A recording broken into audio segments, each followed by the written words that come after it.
Washington County Board of Commissioners work session for Tuesday, January 14th, 2025. Oh my goodness, it's the middle of January already. We have a full complement of the Washington County Board of Commissioners, and we have a few significant topics that warrant our time this afternoon. The next one is with regard to the supportive housing services, also referred to as SHS discussion. And I just wanted to start off with, there are two things on my mind when it comes to SHS. First being the updating the work plan for year 4, given the latest forecast. So I'm thinking in my brain, that's something we need to make sure we are square on today. And lucky for me, Jess Larson is shaking her head yes. So yay, I came to the meeting somewhat prepared. But the second thing is intertwined with all of that. I think I can speak for my colleagues that it's a little hard for us to separate year 4 from the proposals writ large that the Metro Council is discussing with all kinds of different people with regard to the supportive housing services program and possible ballot measures. So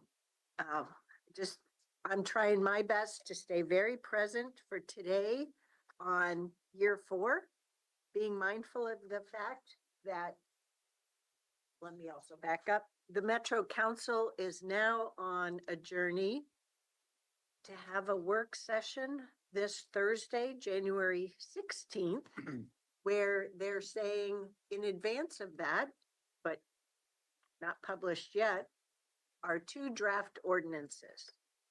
Then the following Thursday, January 23rd, they're going to have a council meeting with a first read and public hearing on those ordinances, and that is when they want feedback. The following Thursday, January 30th, they'll have a subsequent council meeting for additional council discussion. And on Thursday, February 6th, they're proposing taking final action on those 2 ordinances. So that's where I'm thinking with our rolling agenda. I want to make sure I'm speaking from fact versus my imagination.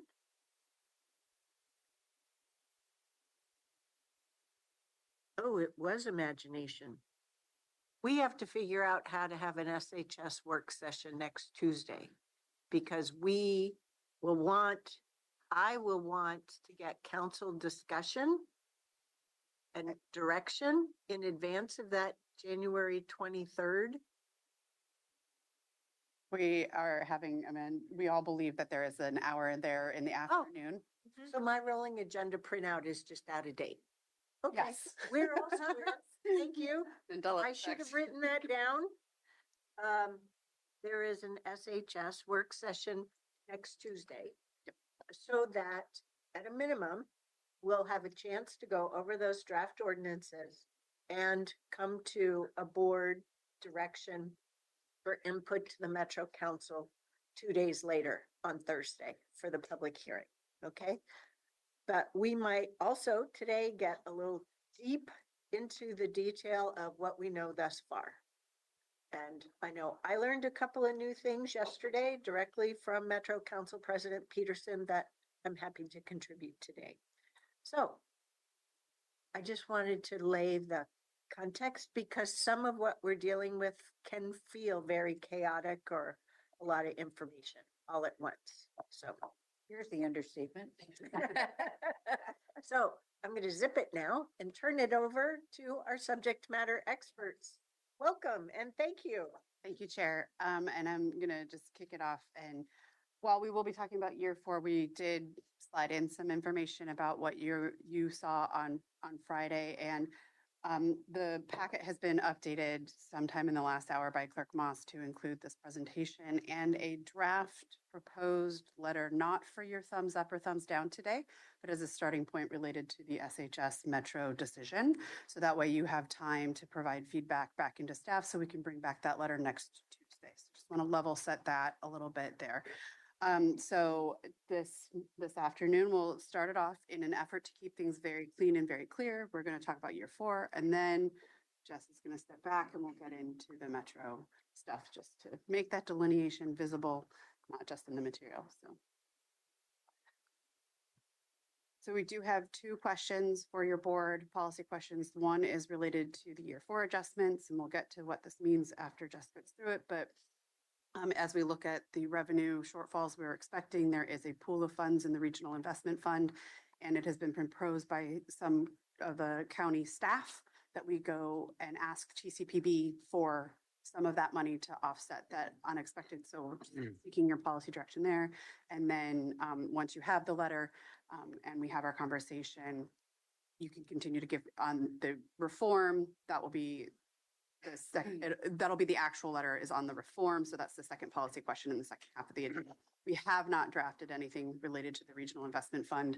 It will take staff from all 3 counties to write it if that is the direction your board gives us. So with that, I'll turn it over to Jess. Thank you. Thank you, Erin. Jess Larson, for the record, Assistant Director of Homeless Services, overseeing, or of the Department overseeing Homeless Services. Happy to be back, just sharing with you sort of almost like an, as you recall, outline of the work already underway right now in this shifting moment of realities. So because of the very clear information provided in Metro's updated forecast for the revenue, we've known, we had anticipated sooner, but now since December, we know we need to slow our work in the homeless services system, meaning slowing down some expenditures that have been ramping up new programs or hiring on new staff. We've been slowing down some enrollments for some of those new programs because we don't want to build something we're not going to be able to sustain. And we're working to curb expenditures this year because we know we have proposed a program that's larger than the resources now likely to be available to fund that program. So slowing the work is underway and will continue through the rest of the fiscal year. We will also be, as the chair spoke to earlier, coming back to your board because we know when we slow the work, we can no longer achieve those ambitious goals we set for year 4. It's just a reality of the capacity our system will have with this shifting revenue. And we knew this was the case with the SHS revenue, and we know these are still new taxes and the economists are working to fully understand them, but we aren't able to aim as high as we had hoped with the previous forecast. So we're going to have to set different goals for the rest of our program year 4 in alignment with this new forecast. I'm going to take the 4th bullet first. Go a little bit out of line, pardon us. We've been working pretty quickly to pull this together for you.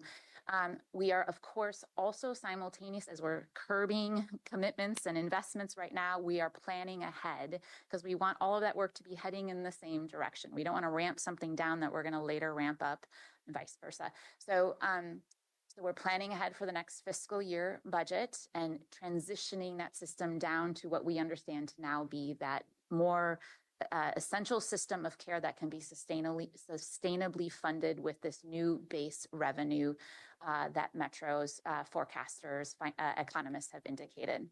This also means some reassessing of our capital commitments, the capital infrastructure plan that we've been working towards to support our homeless services for the last 3 years. We need to take a re-examine. We have to pause for a minute and look at that and understand, can we sustain those commitments? Because those capital commitments come with commitments for operational resources, and we're reassessing that in real time since Friday's conversation. Additionally, since Friday's conversation, we're planning ahead what those impacts could be with the proposed reductions to through Metro's proposal. What would essentially be year 6, but as I said earlier, we're planning ahead and making sure we're heading in the right direction for that essential system of care. So these are all real-time discussions happening, but nonetheless, we know where we are in year 4 and what we should expect for year 5. And so we are focusing on right sizing our system today and moving in the right direction for what we can expect in year 5. And then last, to help make all of that work possible, we are working to assemble essentially a proposal for your board's consideration that would become a transition fund. We see this being a combination of resources that could be used to help us address potential over expenditures in this program year because of the new revenue forecast and the need to transition some of our program capacity over a couple of years, because you can't turn this kind of a cruise liner at 180 degrees in one fiscal year. So that transitional fund will address where we are today, what we need to cover year 4 and what we may need and likely need to help with years 5 and 6, depending on depending on what the future holds. So those, the funds that would contribute to that transition fund could include the Tri-County Planning Body's Regional Investment Fund. And to be specific, it's the resources that Washington County has earmarked for the purposes to be identified by the Tri-County Planning Body that were uncommitted in the first 2 years of the program because the Tri-County Planning Body hadn't been stood up yet or made goals. So we do not have any direction from the Tri-County Planning Body for what is roughly $9 million. And we think that that would be a wise regional purpose to help the region transition. Additionally, we need to evaluate strategic use of our reserves to support that transition. We have 2 reserve accounts, one titled the Stabilization Reserves. Metro has indicated support for that, to use those resources in support of this transition, which is helpful. And we need to give consideration because we're not technically in an economic downturn, and we need those resources to stabilize the program in such an event. So that's what the strategic evaluation will require, is assessing our options. How much do we feel comfortable recommending to use for the transition fund today? And what do we need to hold in reserves in case of that economic downturn in our future? That needs a level of regionalization, i.e. consistency across the 3 counties. Exactly. Agreement. Sure. Thank you. So that is just a programmatic highlight for you of where we are today, what we're working on in real time, continuing the work of transitioning in the midst of year 4 and getting ready for year 5, but also looking ahead based on the information recently received through Metro's conversation. With that, I'll turn it back to Erin. So the executive committee did meet in December. Oh, gosh, that was a while ago. And we're talking about this concept of the transition funds and the use of strategic reserves. And that's where, as Jess indicated, there is support from Metro that the reserve, this is the type of situation they think would be permitted under the reserves system. And we did bring to them this concept of using the carry forward, we'll call it the carry forward from the RIF.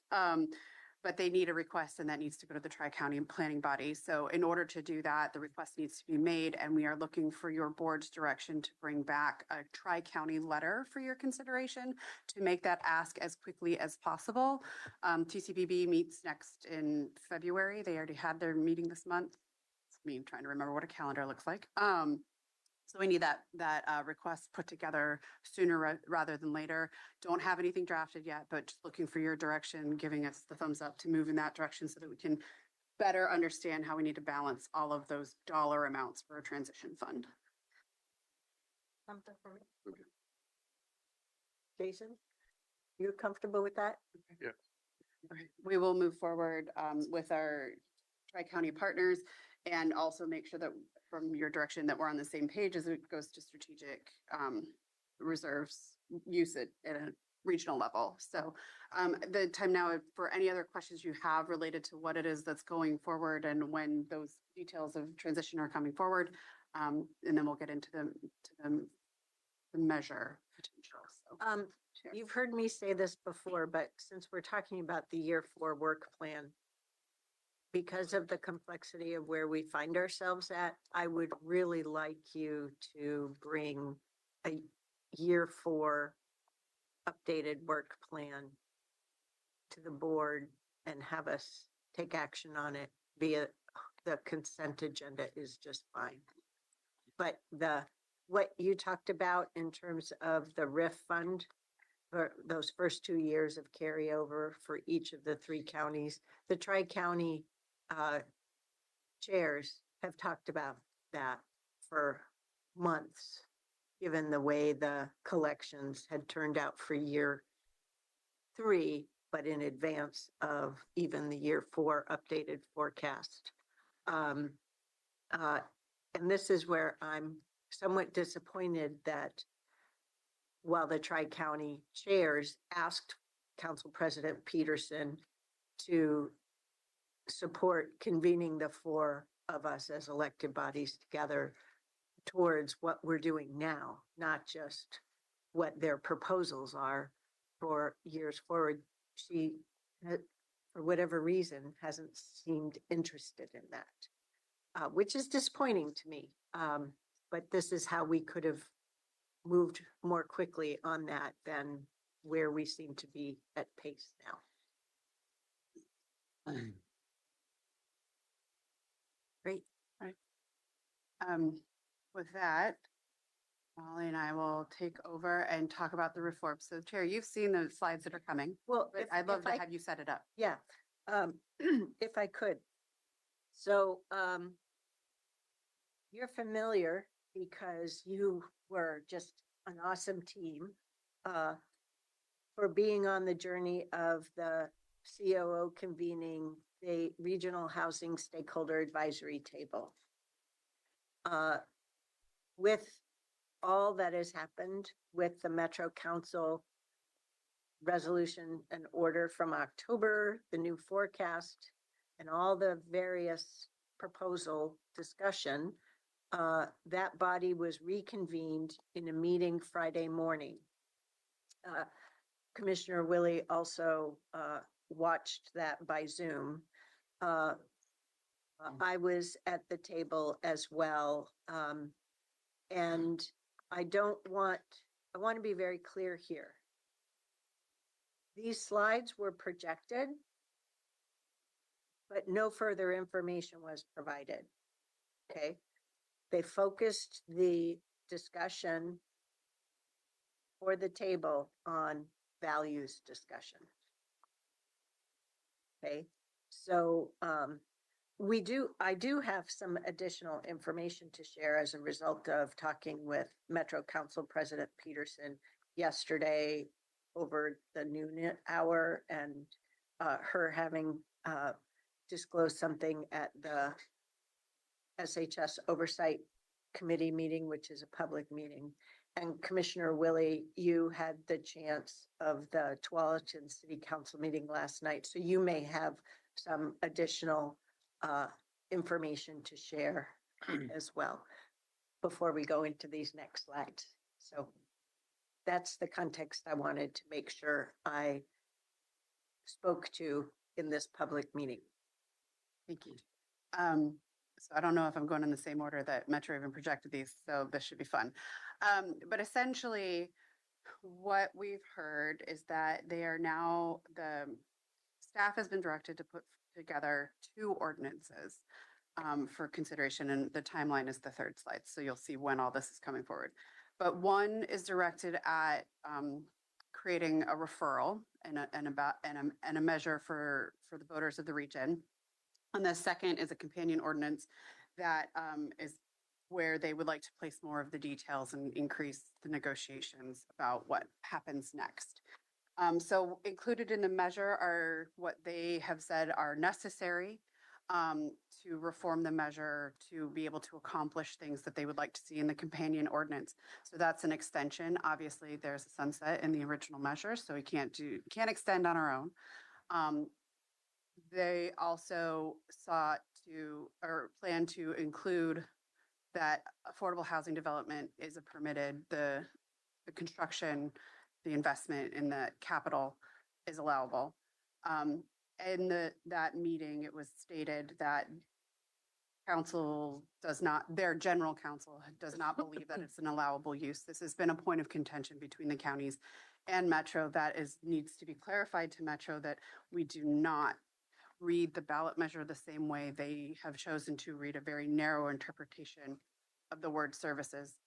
So whether this is necessary or clarifying is up in the air, but this is part of what they believe is necessary in the ballot measure. The ballot measure, as written and voted on, calls for 2 oversight committees. They would be combining them into one single under the ballot measure. Defining allocation goals for services and housing is a little less clear about what exactly they would be putting in, but I believe the understanding there is that saying that we have to do both in order to address homelessness and hopefully not actually putting specific goals into a ballot measure that is dependent upon an economy and a robust set of income taxes. Then also For me, I'll just interrupt and say, for me, the devil's in the details, Mhm. to use that phrase. And so until I see the draft ordinances, these are fine summary statements, but what they say, what they're trying to do does need clarity. And so I expect more than these statements. The details matter. Yes. Well, Deeply deep. I'd also say that define allocation for services and housing is very different than define services, including services and housing, define allocation. I mean, that point leads to, guidance around just how much goes in each bucket. Yeah. Or what That- buckets? Yeah. Or What- creating what buckets, which That's we the have question. Mhm. been firmly concerned with. The companion ordinance is where you see even more of the details would be laid out, including timeline if there is a transition for future structures, more details about specifics on the oversight committee. So all of that isn't tied to the ballot measure like they feel it currently is, allowing for flexibility down the road. So that's what the council would be acting on if they choose to act. Getting more detail, because I will say that this was a fun moment of Aaron reading for comprehension. The measure says tax rate beyond 2030. The details at the bottom of this slide say tax rate changes starting in 2026 and in 2031. So this is where, as you've just all pointed out, details matter because that 0.1 rate reduction has a revenue impact to the county. But you can all read, so I'm not going to read the whole slide to you, but essentially this is more of the details about what would be included in the proposed ballot measure, and how they would be talking about what the components of that ballot measure are. Long-term is that extension of the sunset, stability is the sunset extension again. And allocation, again, is a word they're using here, but how they are allocating, prioritizing the deepest need. Is it their perception of that or versus what we know at the local level with our service providers? So each of these digs a little bit deeper into some of those points on that past slide, and goes into some of the ongoing year-long conversation we've had about both governance and financing. But realistically, the indexing income threshold to inflation, we still haven't received information on what that looks like under the new projected revenues. So if they were to start indexing, that changes the numbers a little bit based on the new forecast for the revenue. And then similarly, looking at under the new forecasted revenue, what does a 0.9% make our revenues look like for the next years? And then we think we know what a 0.75 is in 2031, given that we have no forecast, but it's maybe possibly if everything goes perfectly to the plan and the income tax keeps growing at the rate we need to, might be a tipping point at which we could afford a smaller, maybe, to maintain the system we have. But that's where all of this math has come in, and you all know how I do when I have to talk about numbers out loud. I transpose them. So that's what's happening in Metro's proposal with more detail. And this is this time frame in which they are proposing to have the conversation in the public, at their public meetings. So on Thursday, they are going to have a work session and seek direction, feedback from the rest of the council, because their council has to debate that in public. And then they would go to do a first reading on January 23rd, which would allow for public comment at that time. And then a second reading on they could push the second reading to January 30th, or even February 6th is their last date to take final action. So this is where they're moving out, and they have said in various conversations they're willing to make amendments between the 23rd and the 6th if necessary to get to further consensus. That, however, might seem impossible to some of us who try very hard for consensus at all times when we are looking at a 25%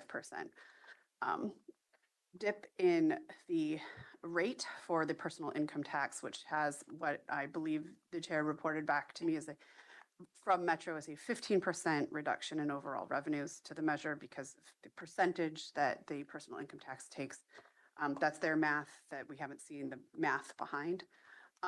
So with all of that in mind, what I began doing, and then Molly quickly in like 15 minutes turned around further feedback on, is drafted the letter that got handed out to your board for your initial consideration. But I did not plan to have you approve this today because I gave you less than 5 seconds to read through it. But it really highlights a couple of things. Included in the letter is, we've been trying for this, but this is not going well, and we would like more time is the key takeaway. If we're going to do this, we have to do it right, and we have to know what the impacts are going to be to the people we're serving, the service providers we're working with, the city partners that we have, and the greater overall ability to do time, place, and manner, and also serve the population. It also highlights that we do have a disagreement about whether or not these resources are capable of being used for affordable housing. There's a small sentence in there which could be more robustly expanded upon, but I hadn't had a chance to check in with our general counsel, so I didn't want to go too far in this draft letter that is public. But also the bullet points kind of highlight what trade-offs we'd be looking at if we lose revenue. And then just acknowledging the fact that if revenue is diminishing and we're trying to split it up into multiple places, we're not sure we can even buy affordable housing with it. And that's really something we want to be aware of and transparent about, that we can't set expectations that unless you're deeply cutting our services, we can't afford to build affordable housing with it. And if we're just trickling money into the affordable housing section, then we need to have a plan for that as well. Those are some of the highlights. I think this reaffirms a lot of the messages your board has sent in multiple letters back to Metro Council. I've hearkened back to that, reminding them that we have repeatedly tried to provide this information, and it hasn't fundamentally shifted in any of their proposals. And I see now there's typos too, so we will be fixing all of that. But wanted to give this as a starting point for you to start thinking about and provide feedback on. And with that, we'll turn this discussion back to your board and chair. Anything that I missed in the Metro presentation, or Commissioner Willie, if you wanted to provide any further information about Twelton, I turn it back to your board to give us direction. Yeah, and I have some new information too. Do you want me to go first, or? I got 2 quick questions that are easy, I think. When do you want to submit that letter? I would like to come back to your board at next Tuesday's work session when we come back to further discuss, once we've seen more of the conversation on the 16th, with a more finalized version. So feedback that could come to me in that interim would be great, but with enough time that your colleagues could read it. So Monday. Say, will you get the next draft to us before the? Absolutely. If I get your feedback, I will put it in the packet for Friday. If I can get your feedback by Friday and continue working with Molly and county council and all of the other expert communicators we have at the county. So that only Discuss gives us this. a couple of days because feedback Correct. probably Thursday night. So you can make the changes on Friday Mhm. and get into us. Okay. Real quick, second question is on slide 7. One back. On stability of existing programs, has there been any conversation to imply that the allocation to the 3 counties will change? And the reason why is because I don't know if this is your words or theirs, but it says ensure that allocation prioritizes the deepest need. These are their words. So if you be in So our meetings that there- were down there for Friday. Yeah, there have been no public meetings that have disclosed the ideas that we have seen in closed door meetings. Okay, but we have made sure to bring into our public meetings the nature of what is being represented to us in closed door meetings. So we've been talking about their various ideas, from taking the allocation that we've been getting down to a 250 million level, which we have told them loud and clear dismantles our essential system. So I haven't heard that reference for a week.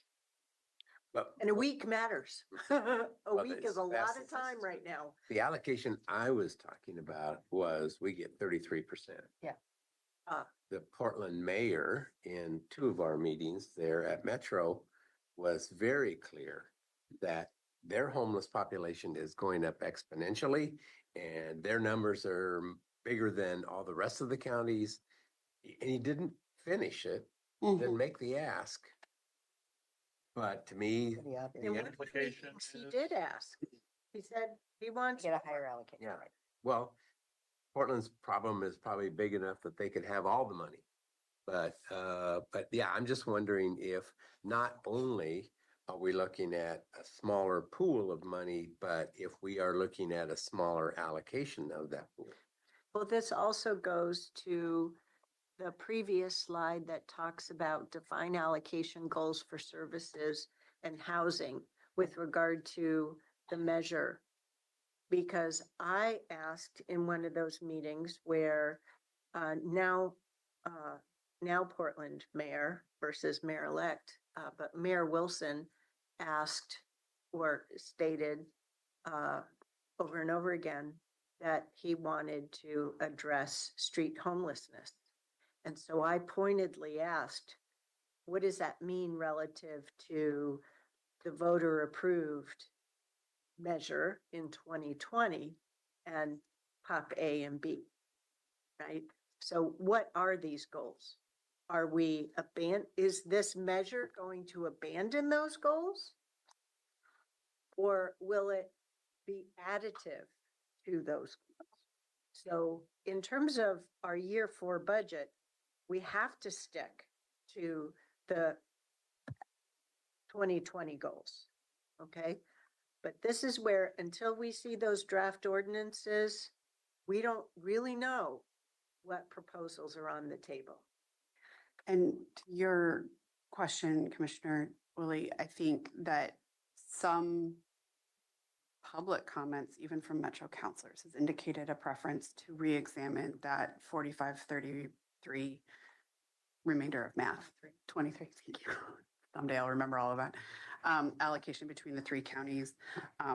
Obviously, those that represent the Portland, more portions of the Portland city would like to see more resources go there. And I don't know that I acknowledge that in the letter, but would be happy to add it if that's part of your feedback. Don't know why. Well, it has been before. Yeah. So we I'll make should, sure. And clarity is the issue about what it means in terms of. Mhm. so let me share with you some of what I learned yesterday. At the SHS Oversight Committee meeting yesterday, which is a public meeting, Council President Peterson spoke about their proposals in very broad terms and then entertained questions. From the conversation with her, then I called her. Sorry, I forgot to share that detail. I called her during the lunch hour, about 10 minutes of one, and really probed a couple of areas. And what she said publicly in the Oversight Committee was the proposals that they're looking at would reduce the funding by 15%. What I chatted with Molly, what we don't know is that from the November, December 2023 forecast, or have they looked at it with the latest forecast? So that's an outstanding question. It continues to be worrisome for me that they have not put any numbers out in a public meeting. And they did not last night either. And they did not. Specifically asked. Yep. They did not. Okay, they were asked of the 12th City Council. But I did probe about that $250 million level. And the answer that I got on that is that that is something that the Metro Council would be directing to this new oversight committee. So, which led me to believe that their new measure isn't going to be speaking to a level of funding for supportive housing services yet.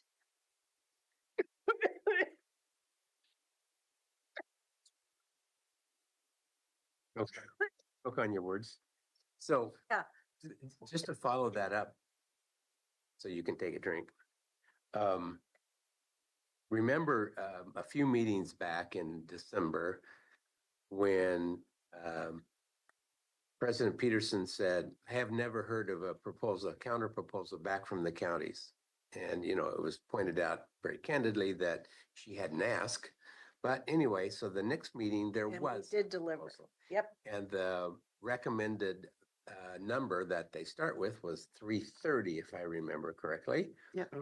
And then there was a considerable amount of conversation about also governance changes, control of our own destiny, which again, last night at the city council meeting, that was a huge issue with the mayor and the council, is that this new governance thing, we give up, we have 3 people on like a 12-person board. So we don't have any control of our own destiny. Anyway, so this proposal that the counties submitted sounds to me like has been totally disregarded. Is that true? No, actually, I think, and that's one of the points I want to make. I think that they are hearing us, but just like it has taken us some time to really understand the landscape, catch up with the finances, what it means for all the services and the infrastructure that we've built very rapidly, that it's taken time for them to hear that. And so it just takes a little time. And so that's where, on one hand, I appreciate that they didn't move forward with a draft ordinance in December. They're taking a little more time. But also they're being very clear. Well, we'll see what the draft ordinance says. The draft ordinance could be these general terms, right?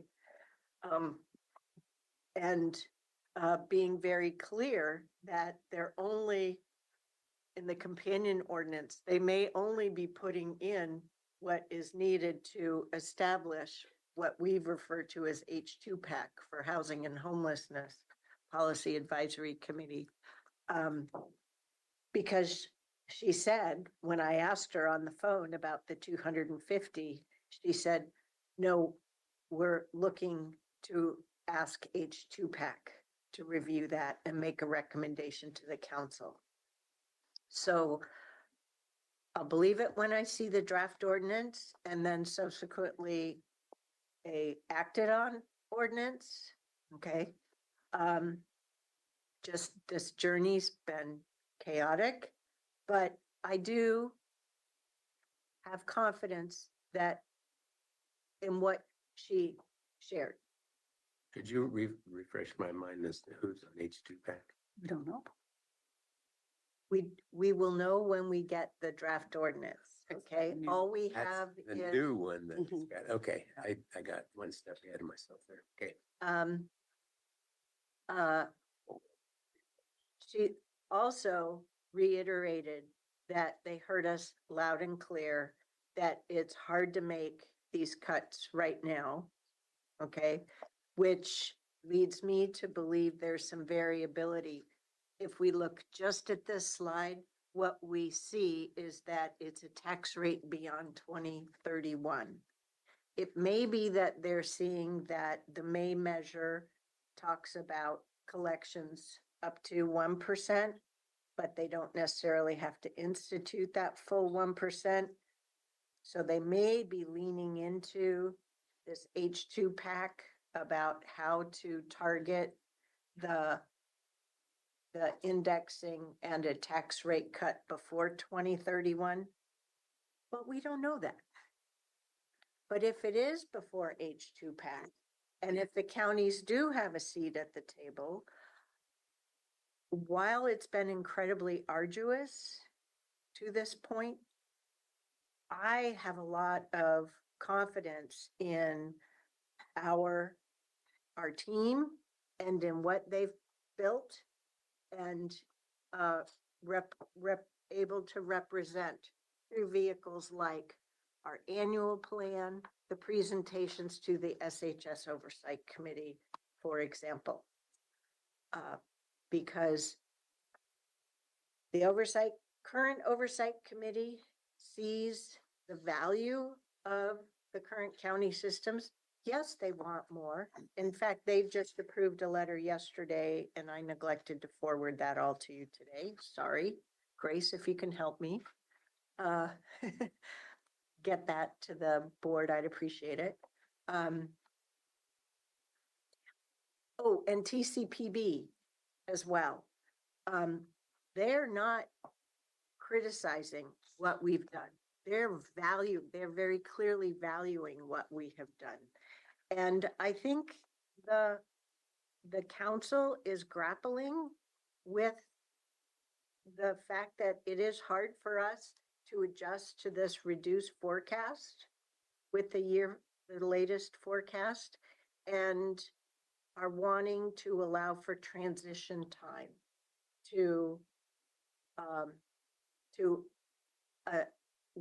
in order to support the essential county services and allow for future affordable housing funding. But it seems like they're listening on some level, or some of these, I don't think the 2031, different tax rate in 2031 concept would have ever come out if the county proposals hadn't been made and they hadn't gotten all the feedback that had been pushed. Like, I think that's From last literally in April. response Yeah. to, I think there are other examples, but I think that's in response to the feedback that's been provided. Yeah, but that was so first half of last year.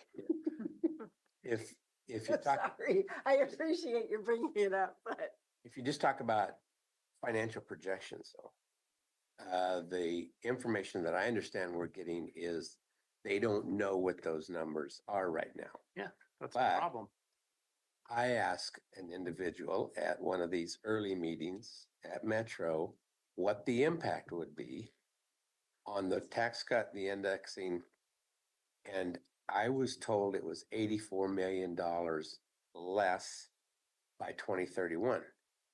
So now if that person told me that, and that person's a numbers person. I Those won't numbers quote exist. name, somebody's done some calculations. Yes. And I can't believe that they'd even be, that's a significant impact to this whole picture. And I can't believe that they haven't done the numbers. So, But if that let's say They that, haven't yes, that's, disclosed that information Well, yeah, to us since the new forecast. is let's out. say that's true, but that the math shows that it's at least 330 million to the year that we are planning for and indexed in the future. I'm not saying that's true, but if it were true, then we'd have a different level of confidence. around Yeah. this, Right? I And did we don't this, know if 84 million is a reduction from the forecast in 23 versus the forecast in 24, which that if it's 23, we have to add in the 51 million on top of the, okay, so I 84. did some math yesterday, but we won't know until they disclose it, okay? But taking the new information from Metro Council President Peterson in the SHS Oversight Committee, that the change in personal income tax would be a 15% reduction. I took the latest forecast for FY 28 and reduced that using a chart to allow me to see what indexing and rebasing does. And by my math, if it is correct, there would be 103 million for Washington County. But this is my trying the math. And then for FY 30, only 108 million. Which, So not a lot of growth over. no. So this is where I think one of our asks needs to be. I like what's in this letter because it reintroduces points. I don't know if I want to have just one letter. Because we're going to get the draft ordinances on Thursday. I think we need to have a companion letter that digs deep into what is said in the draft ordinances and what is not. I'm just surmising this right now because they've gone this far for months without disclosing in any public meeting that I am aware of what the financial impact means with all their proposals. So if they go to the ballot with just this blue sky stuff and no disclosure, it's gonna be hard for me to support these, what I'm calling blue sky ordinances, as good as they may be. They're not specific. but what President Peterson has said often is she wants the projections based on 250, or she said 220 or 230 is the two levels.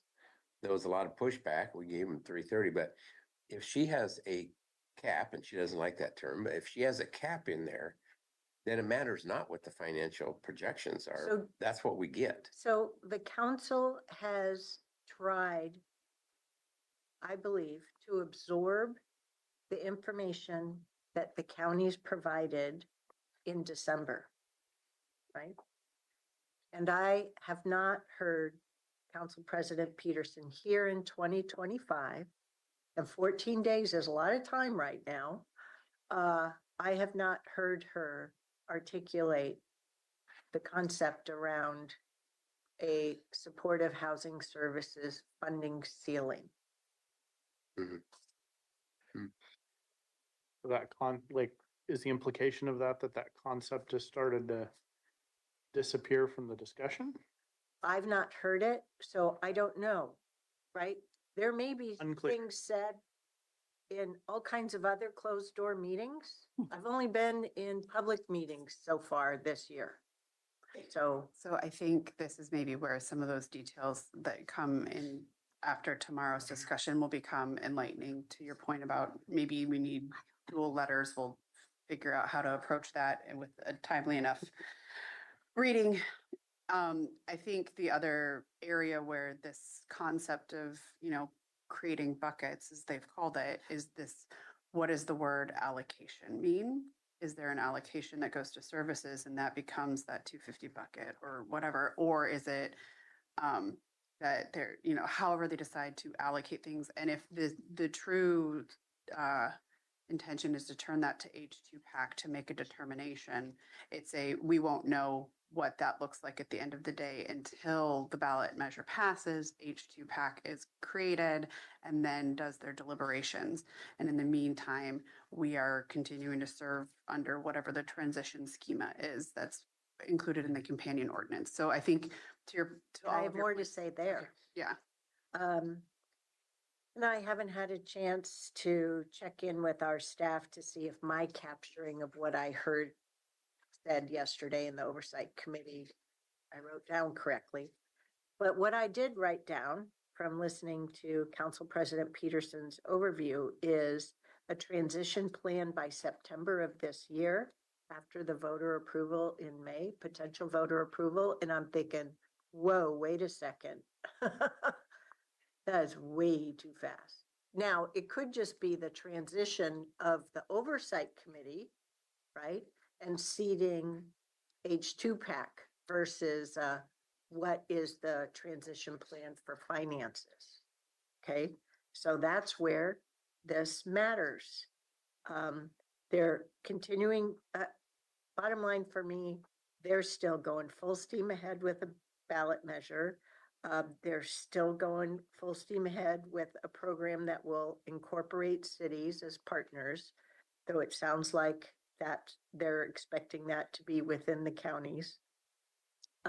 Something was also said about an interim affordable housing program as of FY 26-27. And the last thing I want to say is at the meeting, it was said that some of the people who are responding negatively to this ballot measure are, and I quote, are afraid of what more accountability means for them. Which, in the spirit of full disclosure, I was not pleased about. Who made that statement? President Peters? Mhm. So she and Metro Councilor Christine Lewis were at this meeting.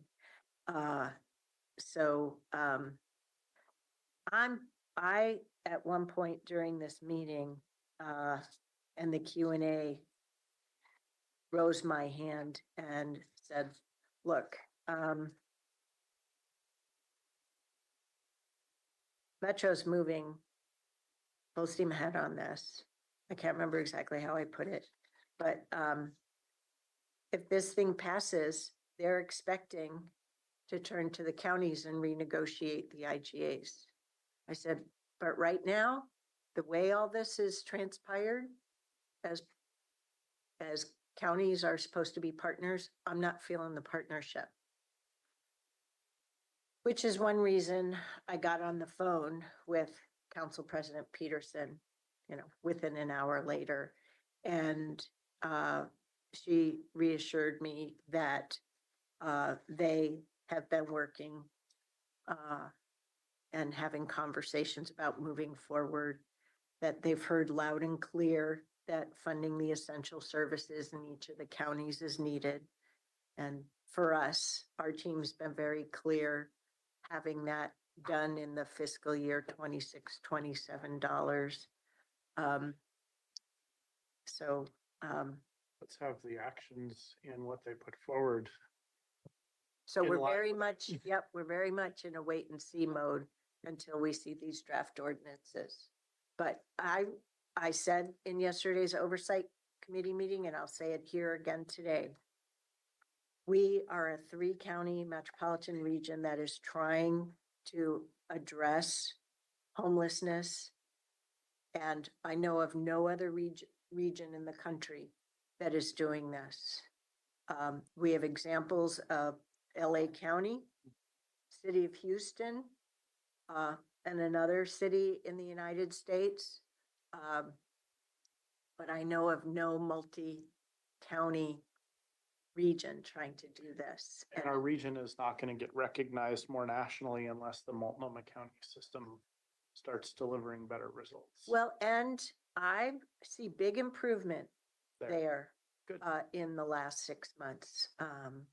And I remain quite hopeful that under the new mayor with a new city council and remember, the Multnomah County Commission is new too. Yep. That things will be very positive. So anyway. I have one other tidbit. Part of what you're hearing is the unknown. And I was reading an article in probably Washington Post or on NPR about the election narrative. And there was this quote here. Fear is a very effective tool to generate support for policy change, said Ron Heiduck, an expert on non-citizen voting at San Francisco State University. And he went further. So despite all evidence of the contrary, members of a particular party have many reasons to keep these narratives, meaning the fearful narratives, alive. And so Metro has been telling us for quite some time, they're going to the ballot, right? Because if we don't, there's the fear that there will be a countermeasure on the ballot. What I think we are learning, and I hope the Metro Council will learn, they may insist upon continuing to go to the ballot. But this is where seeing the draft ordinances and the degree to which it is successful or not in demonstrating partnership with the rest of the region will be really important. I did hear Council President Peterson say they're not trying to dictate. So, Let's hold them to that. well, so that's fine, but it's not just a matter of not dictating. It's a matter of how do we still have a partnership system? And so I believe they're trying, and we'll know more with the draft ordinances and what they provide for the explanation for the draft ordinances. I think my response would be the feeling that I get is they're saying, thank you very much for your input. We're going to do what we want to do anyway. I'm more cautiously optimistic. But this isn't the first time we've taken these two positions, right? I hope you're right. Yeah. Do we have any more slides? Nope, that was it. This conversation was very helpful. So if I will say Friday morning, first thing, if you could get your feedback to me, I will also make sure you have it in your emails in both a Word form. So if you're an online editor, if you need me to come in, I will work with your assistants to get some time on your calendars if you want to just talk to me about it. But we appreciate this conversation and the notes, and Molly's going to keep giving me all the notes. So she reread everything as she was sitting here. But I heard themes of partnership, transparency, and that it's reminding that we need our share as Washington County in order for the region to function. Could I ask you one last question? Sure. Could you speak to how things have been going with regard to the data sharing agreement, as well as any other executive team conversations? You want to go first on the DSA, or do you want me to? Okay, yeah, be happy to. This was a topic actually at the SHS Executive Committee meeting, which we had yesterday. We were a little bit. For clarification, the executive committee is a committee of each one of the counties, and Metro have 4 members that represent them, who are assigned by our respective boards, representing kind of your policy setters, your financials, your legal, and your GR nerds. We thought, I'll say, we voted on our representatives for that, and it was very early. It was over 3 years ago now, by number, not by time necessarily. And I thought a lot of it would be around creating the infrastructure and the agreements for this whole regional system. I've now come to understand that we need an elected executive team and this very smart, passionate subject matter expert staff executive team. I just wanted to level set that because we all speak in the codes we have. We keep hearing, out there, different counselors talking about how we can't even land on a data sharing agreement. And I will say staff has, of course, been working on this for almost 2 years, including with council. And we are, from our perspective, we're just trying to land on one final business term around a number of days and amount of time to verify data in order for us to feel comfortable in how it's being interpreted prior to publication. There's a little bit of apparently a back and forth between in whose court this final negotiating point is supposed to be in. So we've asked our county partners to make sure to work with Metro to get this landed as soon as we can. There's only one point that's even.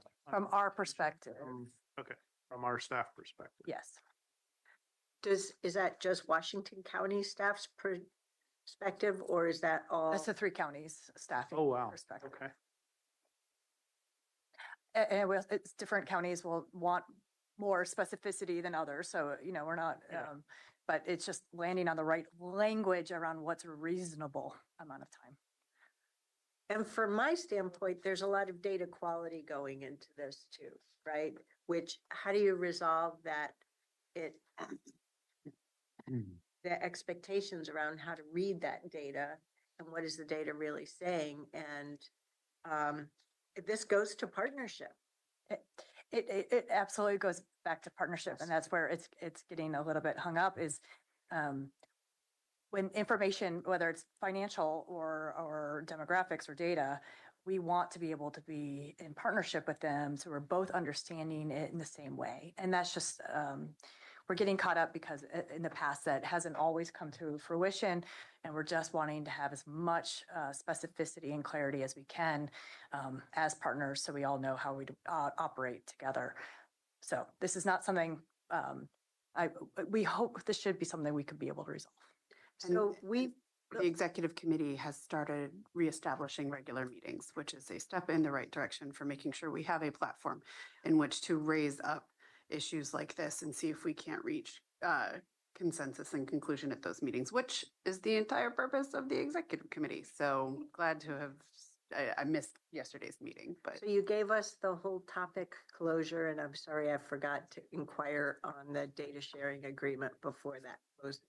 So thank you very much. I have a one comment, and that is, I came across an op-ed from Counselor Gonzalez over the weekend. Was it the weekend? And that provided a lot to me, I thought it was very educational in terms of some of the information. Obviously not too new to me, but just putting on that lens of community members and who are trying to follow all this.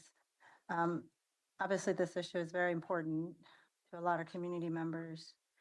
And what I understood from that op-ed is that there is an opportunity for a counter proposal, and that counter proposal being, hey, we built system, as you said in the letters. You've used a far more articulate vocabulary than I will try to justify here, but just to regurgitate your words, you build a comprehensive, we build as a county, with this tax money, comprehensive system. We need to create a sustainability to that to continue to do the good work. Because in 10 years, we can't solve homelessness, right? We're gonna need more money. So if the opportunity to extend this measure to 2050 already is at the table, from what I understood from that op-ed, I'm wondering, in this letter or the previous letter we submitted, that is our counter proposal, if we could say, listen, we're okay to extend to 2050, but don't make any changes to funding until 2030 when this current measure is set to expire, so that we would have the next 4 years to sort of plan and to be strategic. Because right now, the incentives at the table is delay, right? Counties are saying delay, pause. I think I've read in the Multnomah County letter, they're saying let's be political, let's come up with some strategies. So I'm assuming there's some negotiation happening. I don't know. But so I'm wondering if that is the county's proposal to say extended, we're okay with the tax recommendation. It sounds like agreement has been striked. I don't know. I'm looking to you to educate us on that.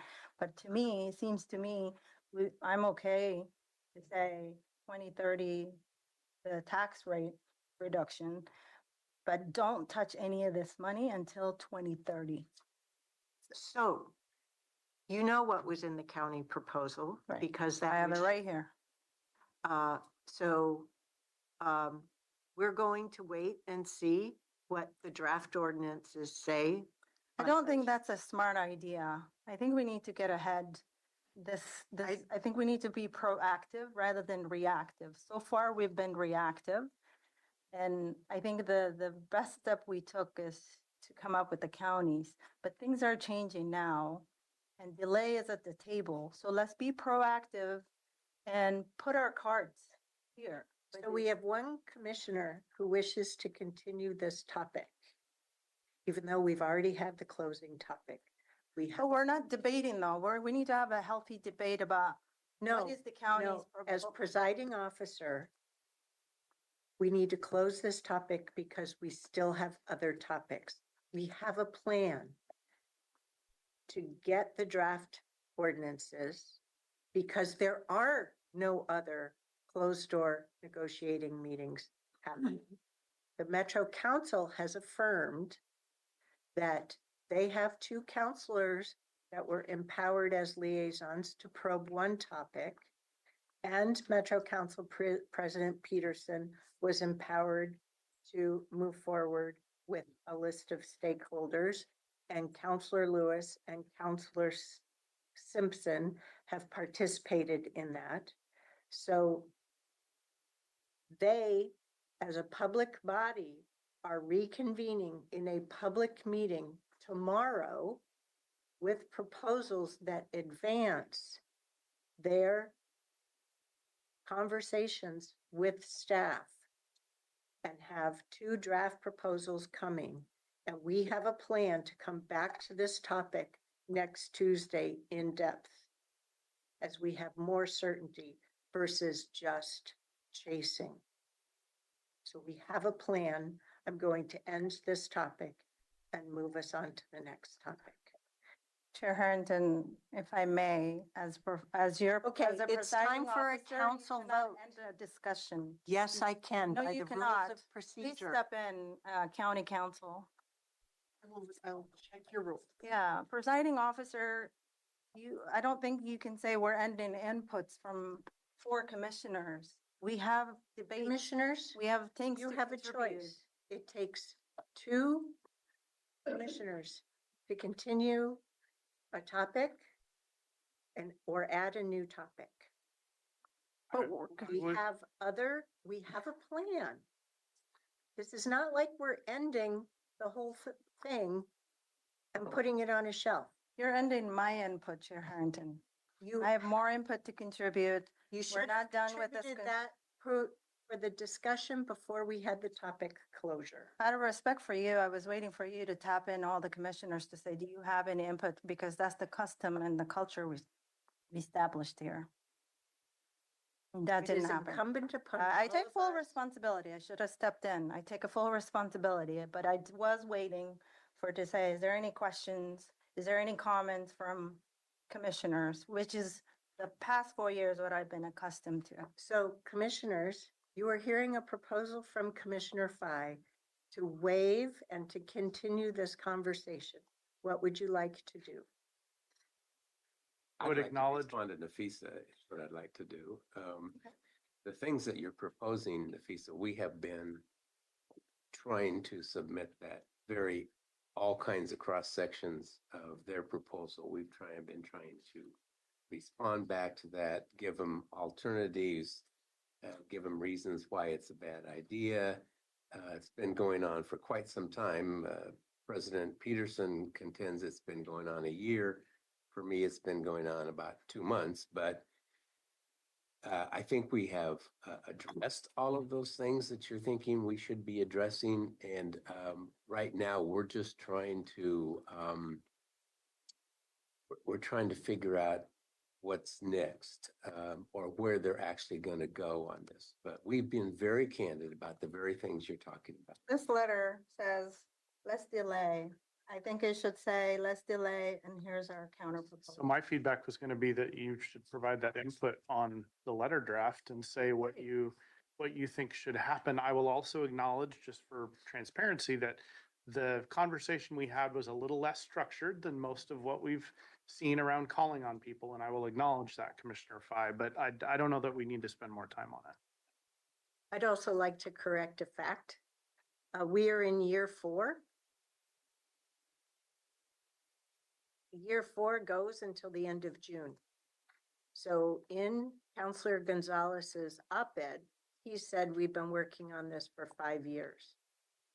While it's been 5 years since the ballot measure in May of 2020, this has not been a 5-year program to date. So we actually have 6 more years ahead of us before the May 2020 measure comes to an end. Just making sure anyone who listens to this is aware of the fact. Well, besides that, I read his op-ed and I considered the source. And it's very nice to put warm and fuzzy reasons around this. But we're dealing with the nuts and bolts. We're inside baseball here. And he did not address inside baseball. He painted the real pretty colors out here. So I read that and said, well, yeah, if I was just Joe Voter and was not aware of the conversations and the impacts that was going on, that sounds like a pretty good idea. I mean, why not put more responsibility on the counties to perform, knowing full well that the county that failed most miserably is Multnomah. And we are being painted with the same brush. And so, yeah, I took that. I'm advocating that we write a response back to that op-ed to his with more factual information. I think this letter is a good start to that. And obviously time's pretty short, but so that was just my overall thoughts on it. The feedback. Well, I suggest we move forward with our plan and move on with the agenda. Okay. So that brings us to the next topic, Planning and Development Services Division PDS fees. Welcome.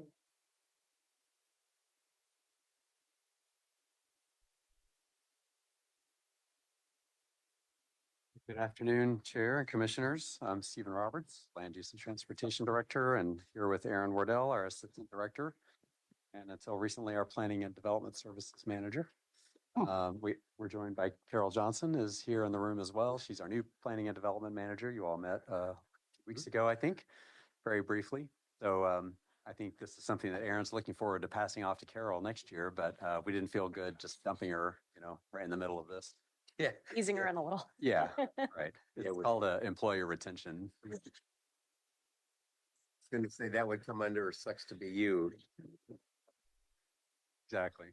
Yeah, we would want to slowly unveil all the treats that lurk in this position. So anyway. She does have compassion. See, yes. Exactly. So really, we do want to talk with you about a variety of fees in the Planning and Development Services Division in LUT.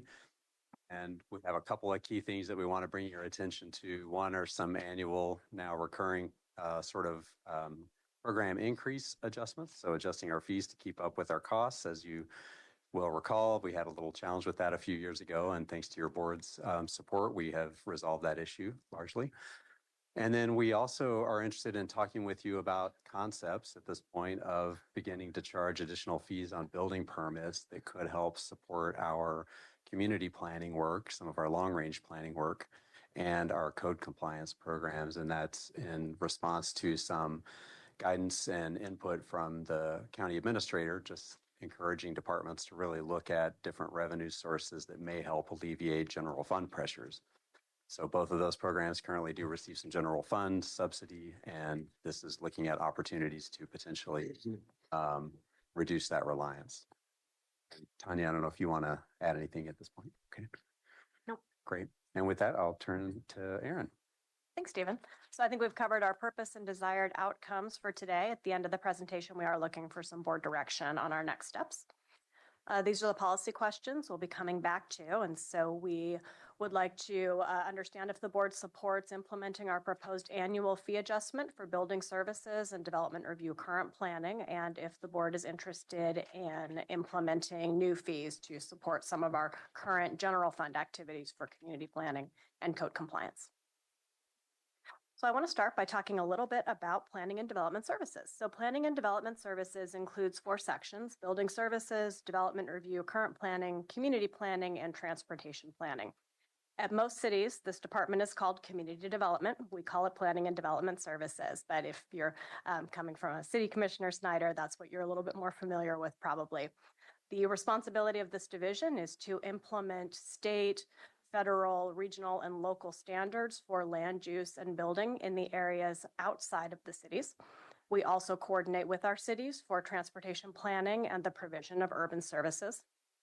The effective implementation and enforcement of building codes and land use helps to support economic development and livability in our community. It's really important for safety and to protect our community and reduce casualties, costs, and damages in the event of disasters.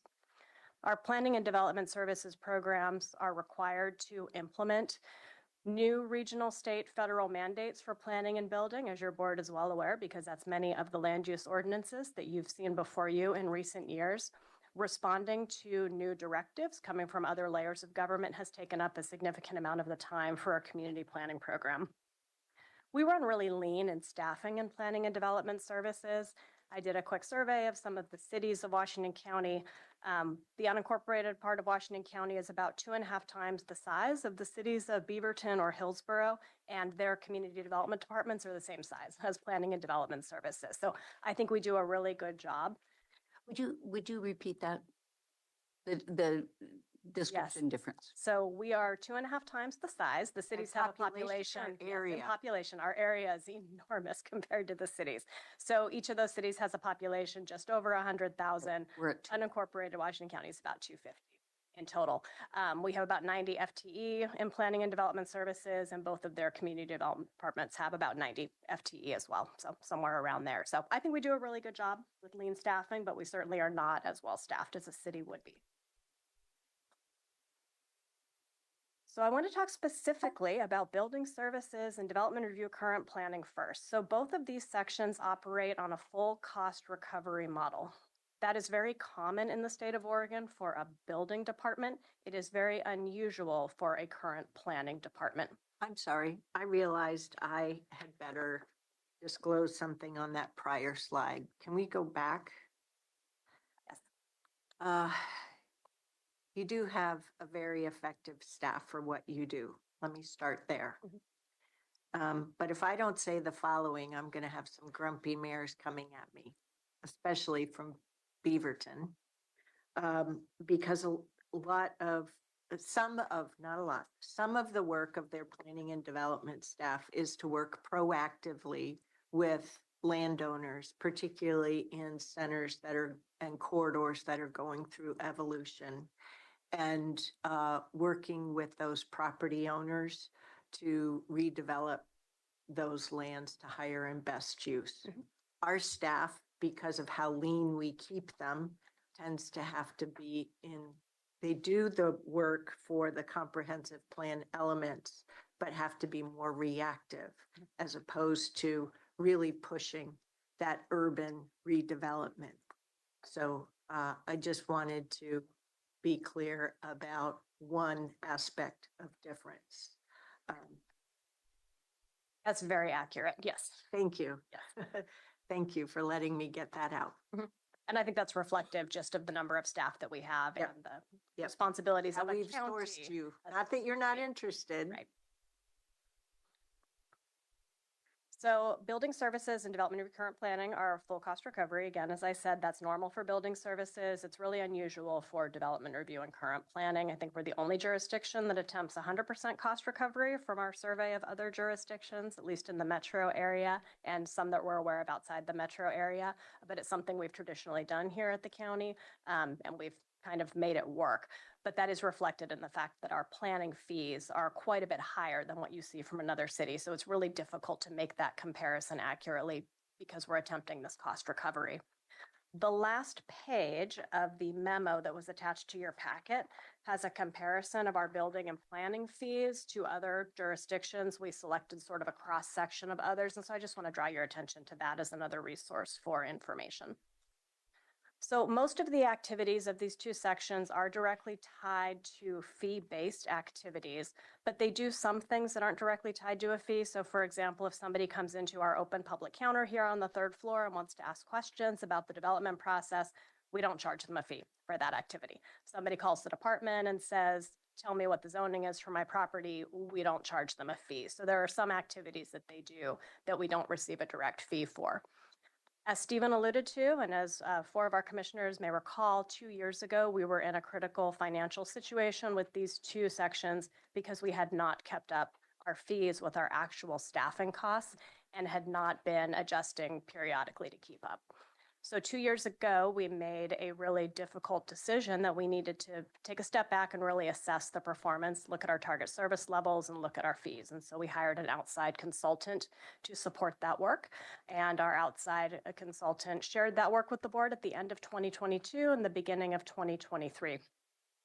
Based on the assessment that came out of that, the board directed staff to implement target service levels, so we knew what our metrics were in the service we were providing to our community. The board directed staff to implement process improvements as much as possible to make sure we were working efficiently, recognizing our limited staff.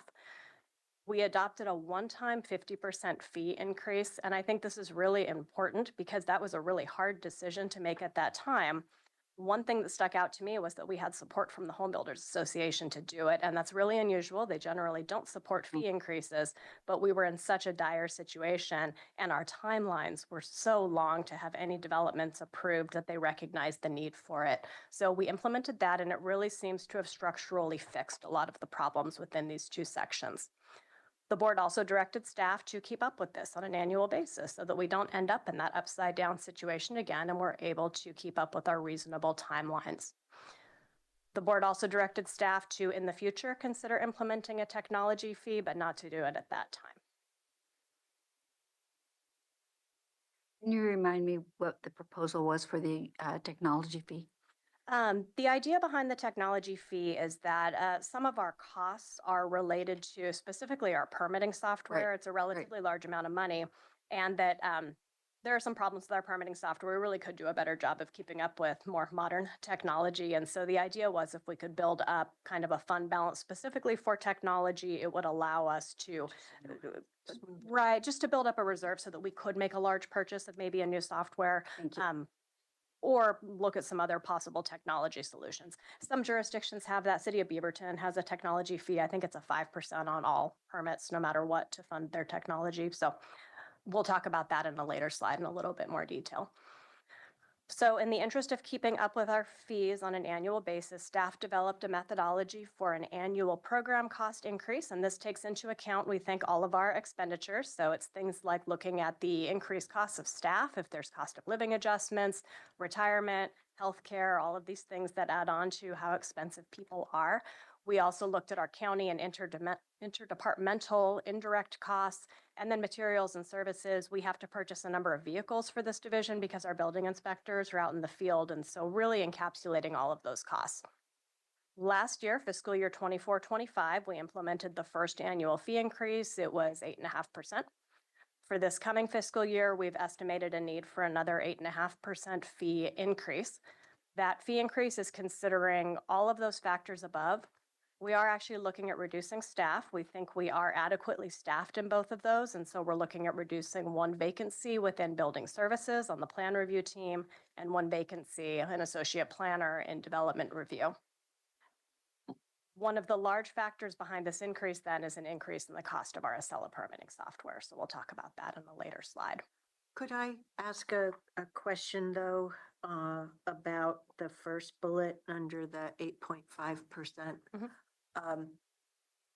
I am very impressed by the level of just stick-to-itiveness that your department has had in looking at the response times and hitting goals.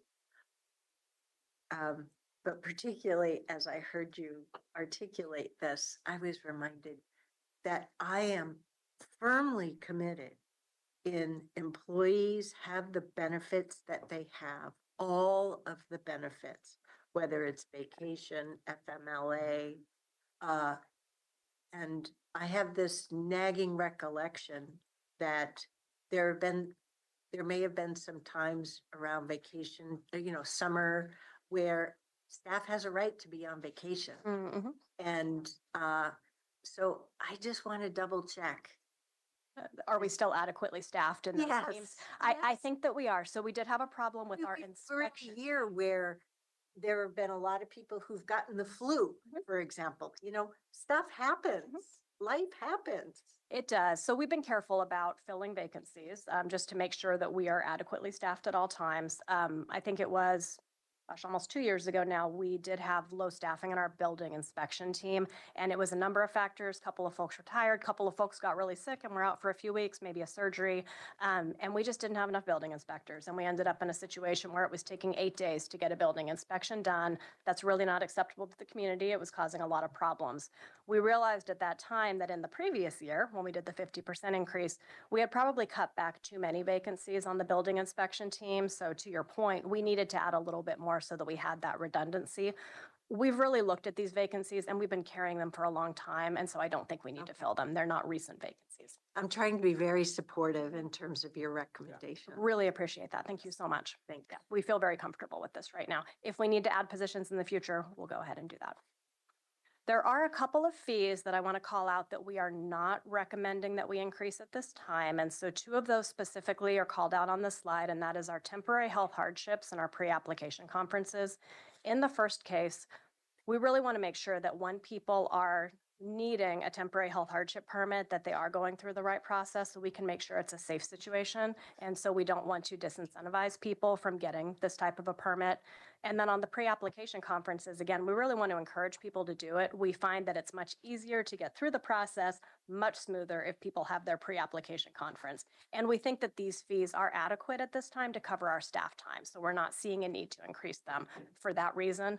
There could be a couple of other fees that we identify that we don't want to increase at this time as we go through the process in the next month to put together our fee proposal. So on pre-app, you just don't want it to become more of a barrier. Exactly. To something that's generally good practice. A good outcome, right. So I'll pause here. Any other questions on this slide? So we'll talk a little bit more here about the technology fee. So we are not going to propose the technology fee at this time, despite the fact that we have had pretty significant increase in our technology costs. The reason for that, jumping ahead to the very bottom of this slide, is that you'll see in upcoming slides that we have not achieved our target reserve fund balances yet for either of these sections. Until we've done that, we think it's pretty important to preserve flexibility of our funds because we may need to use them for something other than some of our technology costs. It also just makes the most sense to us to approach it this way at this time, given the variety of needs and the fee increases that we're looking at. So we're not proposing that right now. As we discussed with the board in the fall, our cost for our Acela permitting software went up really dramatically, and we were really surprised by that. It had to do with the vendor changing their model from an on-site license to software as a service, cloud-based licensing. We were very surprised. All jurisdictions that use Acela were very surprised when that happened. It really increased our costs. We are working with our IT department to go out for an RFP later this year to consider other options that may be more affordable and, quite frankly, maybe even a better software. So that's something that we would like to investigate further. Unfortunately, though, you can't really pivot away from your permitting software overnight. It takes years to move to a new permitting software. So we felt like we were in a pretty tough situation, but we really just had to pay the higher bills for the short term at least. And we made sure in our contract that we're able to get out of that contract if we need to in the next 5 years, if we identify something better. It's also possible we'll find out that Acela, now that it's in the cloud, is a really great software system. Maybe it'll work better for us. So we are really interested in what's going to happen in the next year. Again, working with our IT department partners in this. Do you have any reassurance from them that as they look forward, that there any fee increases with regard to the cloud-based system will still feel in the scope of reason as opposed to No, as abrupt? these numbers are really high looking out over the next 5 years. I'd say beyond our 5-year contract, those are Yeah. that's the certainty that we Yeah. have right now. Yeah, okay. Okay, thank you. So the purpose of this slide is to share with you what our fund balance for building services looks like. And so the fund balance is the orange line that's going up and down, and then our annual expenditure, so the last 10 years, is the blue bar. So the state building code division guidance is that you should have 12 to 18 months in fund reserves for your building services team. The purpose of that is for really disaster response and emergencies, just in case something really terrible happened here and we needed our building services teams to be able to mobilize really quickly. We definitely dipped below that and are still below that. You can see in the last bar, we did pull these numbers for December. So halfway through our current fiscal year, they're still ticking up. And so I think that our large scale fee increase has really structurally helped this, but it's going to take us a few more years to build that up. At the 12 to 18 month, it would be either at the very top of the last blue bar or 1.5 times the size of that last blue bar. And we knew that going into this. We didn't increase our fees enough to magically build up that fund balance overnight. We knew it would take several years, but we think we're on the right path moving forward. In the news today with the LA fires, I mean, this is an example of where we could be in trouble if we were faced with a disaster. Yes. And I want to add too, I think part of the reasoning behind the relatively high reserve amounts is just to do with the variability and the volatility of fee revenues. Things just ebb and flow, and we don't want to be in a position of trying to hire up and then firing and rehiring. 100% agree. It's just that we need to make sure that we try to stabilize that line. Right. Absolutely. Right. So this next slide is the same information, but this is for our development review current planning team. And you can see our fund balance again for current planning was really problematic 2 years ago. It hasn't stabilized as quickly as building services, but again, when we ran these numbers for December, they were ticking back up again. And so we do think that we're back on an upward trend with our fund balance, and we feel relatively stabilized moving forward. We don't have a target from the state for a development review of current planning reserve balance, but our county guidance has been about a 12-month reserve. And again, for the same reasons, we could have ebbs and flows in the development cycle. Want to make sure we can keep staff until we're through a low spot, maybe. So that's what this one looks like. We have a ways to go. So now we're going to transition and talk about some of the general fund that we receive in planning and development services and our proposal for possibly how to make up for fund reductions. So planning and development services does not actually receive a large amount of general fund, but we receive it for 2 sections, and that is for community planning and for the land use code compliance function within development review and current planning. Both of these functions are a combination of video lottery and general fund. Community planning is about a 50-50 split between them. You'll see more information in a future slide about that. And then code compliance is about 90% video lottery, so receives a very small amount of general fund. Both of these programs are subject to our general fund reductions, and those will likely affect our ability to provide those services. So it is not a common practice to use a building permit fee to support community planning, long-range planning, and code compliance. But Deschutes County has done this for a number of years, for decades. They told us it's just something they've been doing as a part of their practice. We have confirmed with the state that this is something that is allowed. And so staff prepared some scenarios to look at what it could mean to implement these fees on top of some kinds of building permits. We're following the Deschutes County model here, which is to apply this fee to permits that have a valuation. And the logic there is that permits that have valuations are things like a new single family home or a new grocery store, a new office building. You had to do the land use planning to get to the point where you could approve that new structure to be built. But there's other types of permits that don't have evaluation, things like mechanical, electrical, you're getting a new water heater, there's not evaluation on that. So we would not apply the fee in those cases. Did my kitchen remodel? I had a mechanical, yes, I had electrical with an EV charger. So clearly those do not. I do not believe that would have had evaluations, so But correct. would a kitchen remodel with cabinets?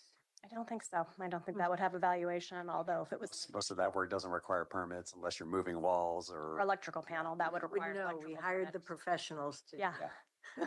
Actually, I was going to use the example of upgrading an electrical panel for electrical vehicles, because that's something that people are doing these days. That does not have evaluations, so you would not. You pay had the a fee. very good opportunity to see shock in front of the chair. For a trick, say, oh yeah, that's you didn't get a permit. Send you a bill. Oh, no. Fire your contract. I think she lives in a city, so. The city inspectors were in, so thank you. So this slide looks at the general fund reduction scenarios for the community planning section. And so this is looking at the 10, 13, and 17% reductions. You're seeing the combination of video lottery and general fund that we're using for this program. So our baseline assumes business as usual, no reduction, and then you see the three scenarios. So I'd like to draw your attention to the red numbers at the bottom of the slide. So with the 10% reduction, we're looking at $191,000 deficit up to the high at the 17% reduction. We're looking at $320, almost $25,000. So the 10% reduction is an FTE. The 17% reduction is probably 2 FTE, and that's just the reality we're looking at. Commissioner Treese? After some outside discussion, what do we, when we look at the estimated video lottery revenue, what are the threats to that? We've been told to estimate that it's the same going into next year, and so not to assume a reduction in that. It's definitely not the most stable funding source, though, and it has experienced ebbs and flows. Yeah, that guidance, I think, was taken largely from the governor's proposed budget relative to video lottery revenues. Good reminder. Yeah. Thank you. Yeah, I do want to kind of lift up here, and I don't have the language in front of me, and I'm looking for to Courtney to maybe find it. You know, I just want to lift up, and in your adopted budget, there is a full listing of the uses for video lottery. The purpose of video lottery is actually connected to economic development. I'm just lifting up how the county has historically used video lottery funds, and we're seeing it here too. And so, it may be a policy discussion for your board in the future of how does the county want to strategically utilize video lottery funds in the purpose and in accordance to law and the use of those funds. We are really challenged right now because if you would say, county administrator, please change the use of lottery funds, these community planning, those activities currently funded by the lottery fund, the only other available source would be the general fund. So this would need to be covered by fees or other service, other types of new revenues prior to elimination of these programs of the video within the video lottery. So I'm just casting that out there as a future policy discussion, because the other program one of the other programs that's in video lottery is the CPO program as well. Could I also verify that when you say video lottery revenue, we shorthand that to lottery, right? I mean, that's the same. There isn't another pot of lottery money, or is there? No. Other than video? Yeah, I know No. this is video lottery specifically. Okay. In your budget book, it is labeled lottery. So. Yeah. I just wanted to make sure I wasn't. So with this information, we looked at what possible revenue we could generate by implementing a fee. And so what you're seeing in this table on the left-hand side are various types of permits that we typically issue that have a valuation associated with them. So we're ranging from an 1,800 square foot townhouse down to a 50,000 square foot typical grocery store. The second column shows what the estimated building permit fees would be for that type of a development. And then the next three columns show three different scenarios for fee amounts. So the first looked at replacing our 17% general fund. So assuming the worst case cut scenario, what kind of a fee would we need to replace that? We then went a little bit further and thought, what if we had to replace 50% of our general fund subsidy? Or what if we wanted to replace all of our general fund subsidy? So in the 17% scenario, you're looking at basically adding 6% on to a building permit fee. At the fully replaced general fund scenario, we're looking at adding about 30% on to a building permit fee. For your reference, the Deschutes County fee would fall right in between our second and third scenario at 0.44%. So that'd be at about 75% of general fund subsidy if we were to use exactly the same number that Deschutes County uses. So I'll pause here and see if there's any questions. I know that's a lot of numbers to look at. It's hard. The work needs to be get done. And, you know, are we impacting the services or the fees just for the unincorporated areas, or are we impacting countywide services? You know, Just the unincorporated communities yeah, pay these additional fees. Mhm. that's so. And what's the difference between unincorporated and incorporated? And I recognize you've got 13 different views, but Right. Right. Yeah. As far as what In services a city or provide. out of a Yeah, city. yeah. So incorporated would be cities. We don't apply the programs. Now, the caveat to this, though, would be that we do provide building services for the three small communities, Banks, North Plains, and Gaston. There would be a policy decision for your board regarding whether to impose fees in those communities, because we do not provide community planning services in those fees or in those cities. While we're at this moment, I guess I'll just make a general comment on something I think we all need to keep in our minds as we're evaluating things that drive the cost of overall construction. You know, we are actively, as a region, a country, struggling with having enough housing. And I would just make and I'm not even stating this because I plan to not necessarily support this, but just we have to be cognizant about how we're at the same time pushing for the construction of more housing, and we desperately have millions of people in this country who need more housing built, and it is a space where there's been almost no improvement in productivity in 40 years. Like they're building, it's like one of the only industry sectors that has not improved its productivity output of people. So it's not any more efficient than it was, which is part of what drives this. But I just want to make the nexus to, like, every time we do one of these things, it creates yet more of a barrier to some of those other objectives. So not to say I won't support it, but just want us thinking about that. And we have that on a later slide in the trade-offs. This is adding cost to all of our developments for sure. So just on that note, Commissioner Snyder, what was interesting, I'm going to take us back to the point where the board had authorized the 50% increase. That was part of the policy discussion that this board had. The feedback that we heard from the home builders very clearly was right now, the delays that you're having is having more of a cost burden on that cost of construction. Yep. So in these fees, it is that balance. And I do appreciate the question on the staffing levels. Are we right set? Not only just for the benefit of staff, but that cost of, I'll say, just the issuing the Delay. permit, Yeah. that is a huge cost driver for builders.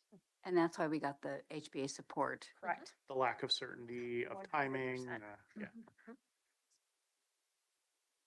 Out of these scenarios, what do you think the Washington County fits What would be more acceptable to the developers out there?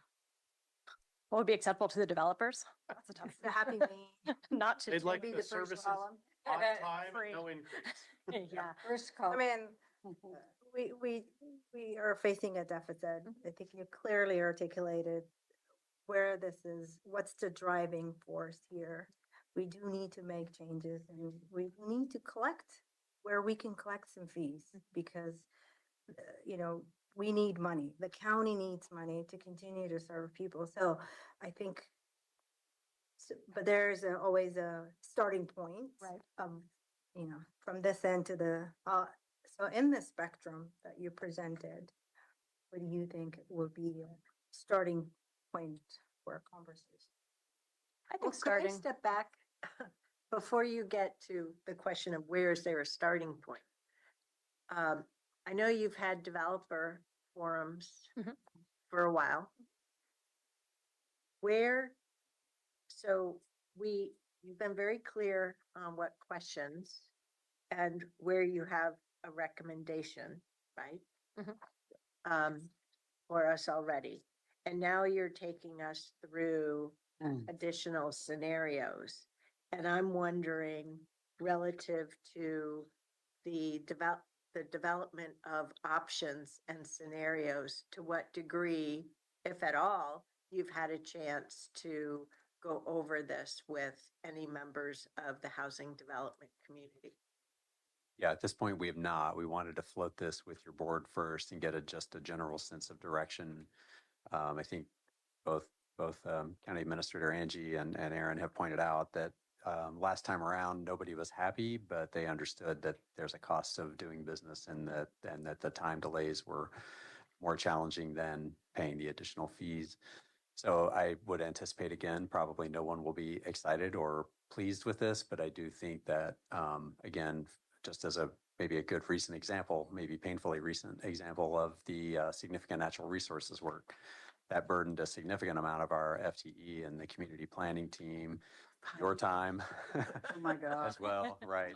So, but that was important work because not only was it just something that we foundationally needed to clean up, but it was also imposing a stay on development in areas properties that had significant natural resources. So again, there's a direct benefit to developers of this work that we do here. And so I hope that they might see the benefits of the upstream planning work to the work that happens at the time that they're pulling a building permit. So you were very clear on the previous slide of the general fund reduction scenarios that we've already given direction on 10%, 13%, and 17%, and the red figures and from 1 FTE up to 2 FTE. Now, as you've transitioned to this slide, are these, how do these two slides work with one another? Or is this slide just carrying that further? Yeah.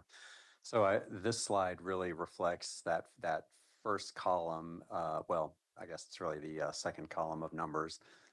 The first one with the percentages there. That really reflects if I think the baseline recommendation from staff would be at a minimum to adopt a fee that offsets the potential general fund reduction of 17%. Okay. And so that's really what that first column with the percentages there represents. And then we wanted to show you these other options for going a little bit further in sort of the spirit of acknowledging that I think Commissioner Fye may have said it, but we do need to look at places where we can generate revenue outside the general fund. So we wanted you to have the benefit of looking at those other scenarios. Particularly as we've asked for, look forward a couple of, not just this year, but what about Or next year? sustainable long-term. Yes. Exactly. Yes. Right. So So towards sustainability that is really end, important. As you've shared this one of multiple slides yet to come, you've been very clear to me that this is the beginning of the process of talking about these options for more revenue as opposed to the end. Correct. So getting better understanding the trade-offs of what would happen as a result of these investment decisions is still yet to come. Correct. Okay. Yeah, Thank and I might say, and Tanya, feel free to jump in, but my sense is that we do have a fairly limited window in which we need to move this forward if we're going to have an impact, certainly on the upcoming budget. Yep. And I'll just highlight, since we're on slide 16 for the purpose of this slide and the scenarios, that second column, the 17% column. I want to underscore departments were not asked to do like a 50 or 100%. So there's some future policy Mhm. questions in here. I think also what we've heard, and I'm just going to reflect back on the feedback from the home builders and other stakeholders, is let it kind of cast in the future, like where are fees kind of being projected to, and also do those continual adjustments so it's not a 1 year bam. That's how I feel. Fees, bam, Yeah. it's here. And so I think this does open up that discussion. It also opens up potential revenue options for the county moving forward. As we know, this isn't just a 1 year challenge with our budget. Could I ask a question that I don't know this? Here we've said the type of permit, the 1,800 square foot townhouse, the 3,000 square foot detached house. Are there variables, and I should probably know this, are there variables between a 3,000 square foot detached house that is going to be $1.5 million versus one that's going to be 750? The permit valuations really go back to the cost of construction. And so you could conceivably construct a house or two different houses for a very similar amount of money and charge very differently for the two. So it's really an input-based calculation based on the materials and the construction value of the house. So I could assume that the same size house, double the cost, has got better material. Is that what you're? Or it's in a better school district. Well, that's what. But it may not be totally linear. Different Right, school it's not a- districts. Yeah, yeah.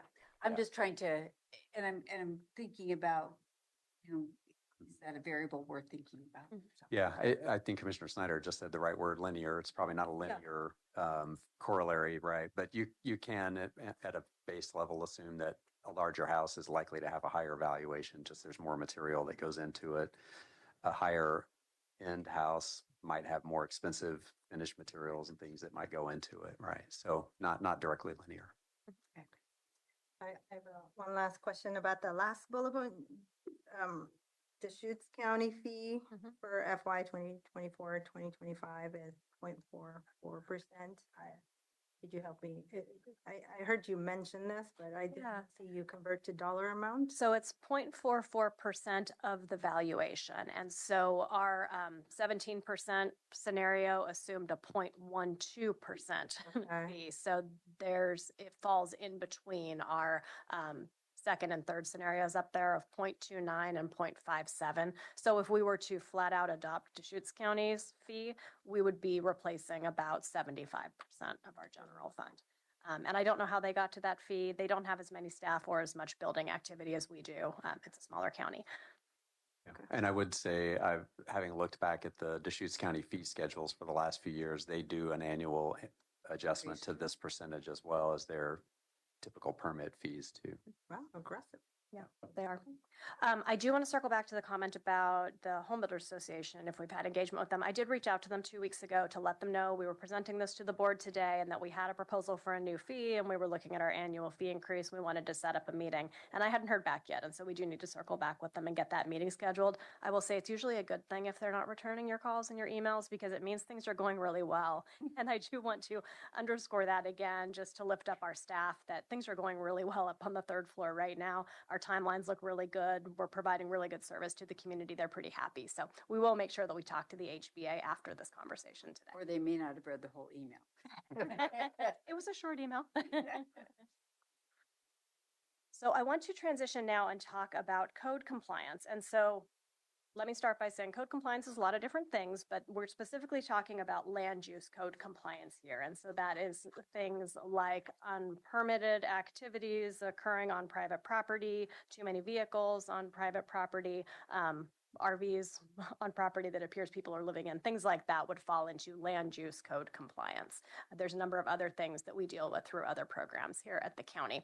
So our land use code compliance function is really small.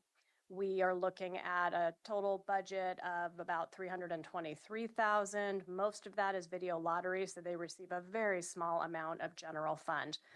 For about 20 years, between 2002 and 2023, we had the same budget for this program. So we used to be able to fund more FTE to do land use code compliance.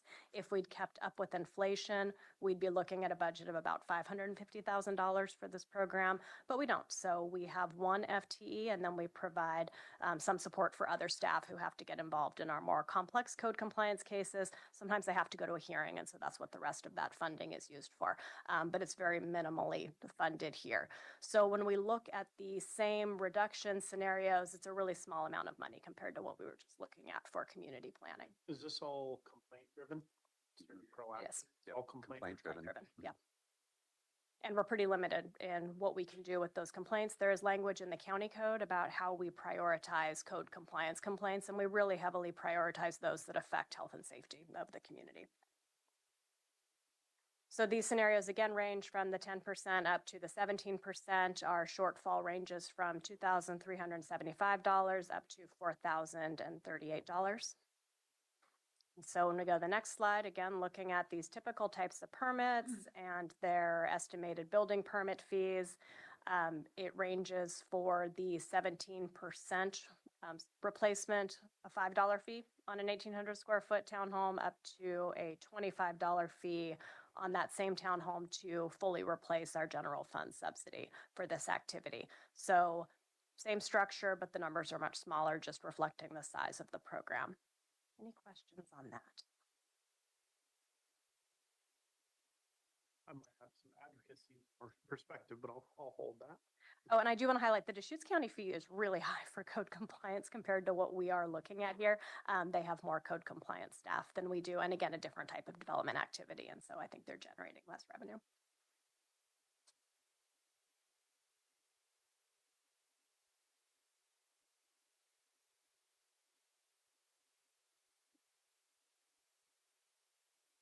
So moving on, this slide talks a little bit about some of the trade-offs, and some of those have already come through our discussion on the previous slides. So we know that our permit fees are already amongst the highest in the region. Some of that just reflects the fact that we're a county, not a city. We're a large county. And then again, we're trying really hard to achieve that 100% cost recovery. Some jurisdictions are not in a place of having to do that. They have other revenue sources, or they have some very high dollar types of development coming in that are effectively subsidizing all of the other development. So they're able to keep their fees low. So we are attempting to do something really difficult. We know that raising our fees increases the cost of an end product. And so that can make housing more expensive. It can make building not pencil out for various developers, and it may make people choose not to develop. It also may make people choose not to develop in unincorporated Washington County and instead annex into a city if that's an option. If we don't raise our fees on an annual basis to keep up with our costs, and if we don't implement new fees to cover some of our general fund reductions, we are looking at not being able to provide some of the services that we are providing today and providing lower level of service to our community. We are also looking at not being able to comply with some of the mandatory code updates that we have to do based on state and regional requirements. The last point on here is that the board could consider implementing a higher code compliance fee to fund a higher or a more robust land use code compliance program. That is something we hear about quite frequently from the community and would be up to board direction to do that. So I'll pause here and see if we have any comments on the trade-offs.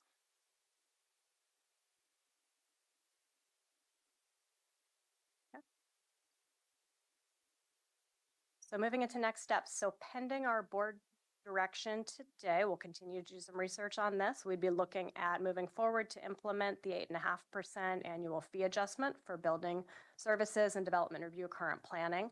And we would look at implementing a fee for community planning and for land use code compliance. And that nests really well into the policy questions because that's what we'd like to ask for board direction on. Okay. Commissioners, any questions before we go into polling each of you on these policy questions or any comments you want to make? I had understood that this was a first stop on some of these ideas and that you will be engaging with our partners as well. But nonetheless, we do have to support Ms. Angie's putting together a balanced proposed budget. So I know that there's only so much time. Go ahead. I would say that at least the code compliance component of this seems relatively, I mean, it's a small relative dollar amounts at every level of those projects, I think. I think that's one where, just to keep this simple, I'd recommend we be moving towards just full cost recovery and just be sort of quick and done with that conversation so we can focus on other things. And I think that will serve that well in the long run. That would just be a place to start on the code compliance side for me. And maybe Commissioner, if I could follow up to clarify, you mentioned moving toward a full cost recovery. I think the recovery that we're showing right now was really just sort of up to 100% of our general fund, which is really only about 10% of that total funding. Oh, yeah. So maybe, Right. I wanted to clarify. You understand what I intended to say, but failed to say. You are correct. So offsetting the general fund. Yes. Thank you. Thank you for clarifying that.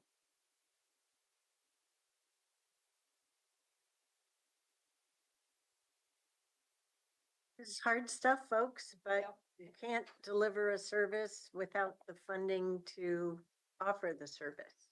And I think along that line, we set ourselves on this path previously when we went to when we started with our big jump, 50% jump. I believe that we need to do cost recovery. I am also going to be interested in hearing how this plays in the development community. I think that I'm pleased that we're no longer really hearing a lot of complaints about our permitting process. So that's good news, but I'm a little worried what an additional increase is going to, what flags will that draw up? But nonetheless, I do believe we have to get to cost recovery. And I think that when an 8.5 it's a little steep, but it's within that inflationary range as well. So.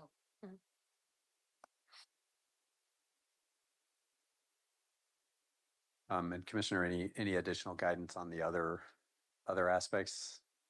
The additional fees for community planning or code compliance? I mean, and that's in reference to the Deschutes County model. Right. Yeah. Right. It looks good. I don't know that there isn't something that I don't know yet about that concept. That's the only thing I'm worried about there. I just feel like I need to know a little bit more about how long that's been in place. What do you propose would be the knee-jerk reaction here locally to do that? Is that a fair question? Yeah, difficult to say. Yeah. And I think even in a group, say, if we use the HBA as a proxy for the development community, even within the HBA, you'll get a variety of perspectives on this. Yeah. I think I'm going to go back to saying we were on the right path toward cost recovery, or at least moving the needle along that projection. And it's my preference to keep it moving with good conversation with our development community.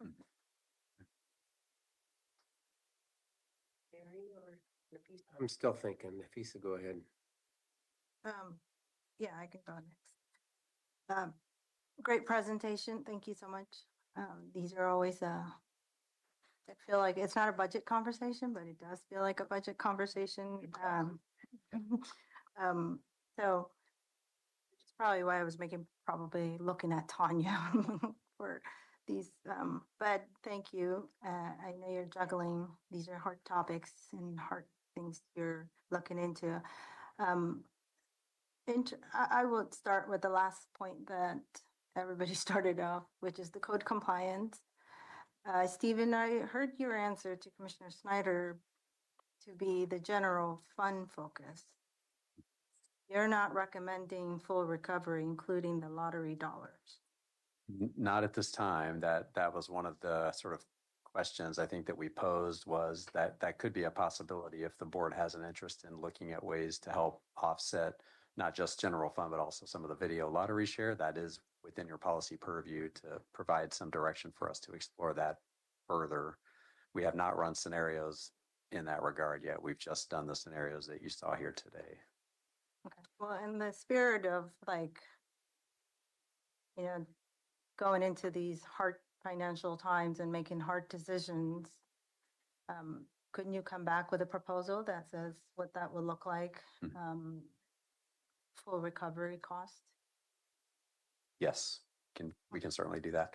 And I'll look at, In terms of your policy questions, full cost recovery is I call it item A, question A.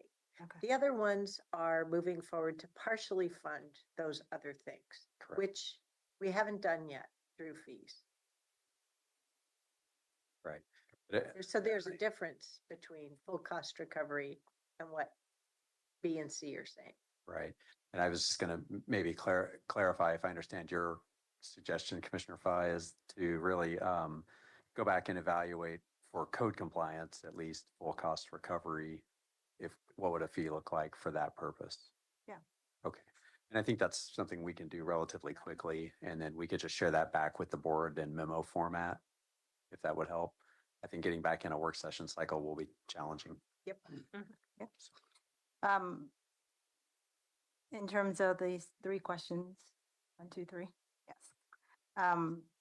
So obviously we covered the last bullet point, and then does your board support implementing?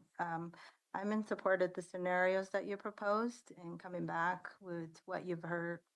Once you sort of do a pulse check out in the community, partners who are impacted, who will be impacted, so that we can consider their comments and feedback to the reality that exists for our county and the budget reality especially. So I would like to know, I'm not going to say feasibility analysis or whatnot, but sort of that kind of information, the analysis. What did you learn?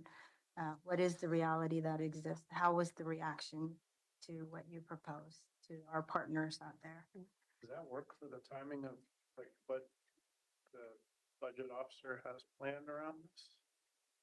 I think we can at least circle back with the HBA in relatively short order, and so we'll make sure that we can do that. Board briefings. Yeah, and through. Okay. I just want to make sure we're not this isn't going to cause us to miss a entire budget cycle. No, with these types of fees, this is coming to you because of also the community interest and also the significant fee increase. Commissioner Snyder, if we've had within the budget process, out of routine type of fee increases, typically we do have those discussions so we can get a general direction from the board, such as in this conversation, very clear, want to hear more from community stakeholders, specifically the Home Builders Association.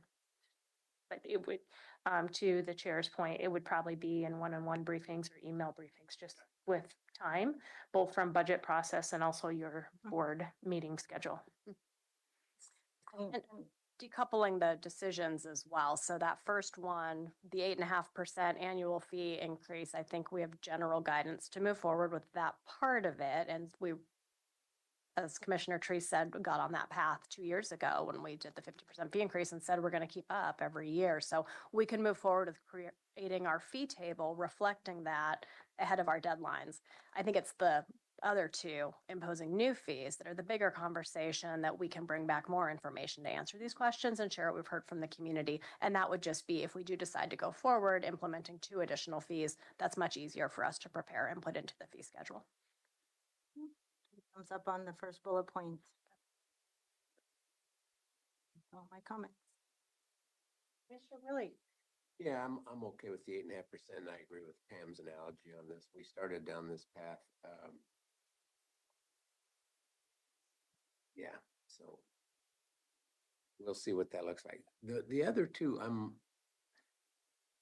don't know if it's late in the afternoon or whatever, but my brain is not processing what you're asking because you got on slide 16, you got community planning fee scenarios. And we got 3 columns. And I don't know if I heard Jason correctly. He was advocating for 100% general fund subsidy. That was only on the code compliance. Yeah, that was What was the, your proposal on this one? I didn't even say anything yet. It is late. It was a big Yeah. number and I didn't Ah. know what I wanted to say right. at the time. Well, so, okay. They are big numbers. Staying with this one a little bit, I need something more of a weighted feature to this. I mean, you've given us a 50,000 square foot grocery store as compared to a 1,800 square foot townhouse. We got a whole bunch more townhouses than we have grocery stores. So what does column 1, 17% general fund, what are we projected to generate from that versus these categories? We don't have that level of detail. So the purpose of this slide is really to share with you, these are types of developments we can think about happening in our community and understanding what the fee burden would be on that developer doing that individual development.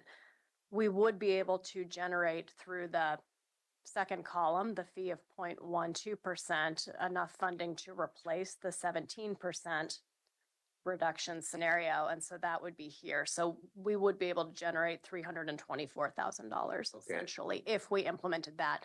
Now, the other two, the 50% and 100%, really is just there for board information. If you wanted to say no more general fund for community planning, find another way to fund it. This could be another way to do that.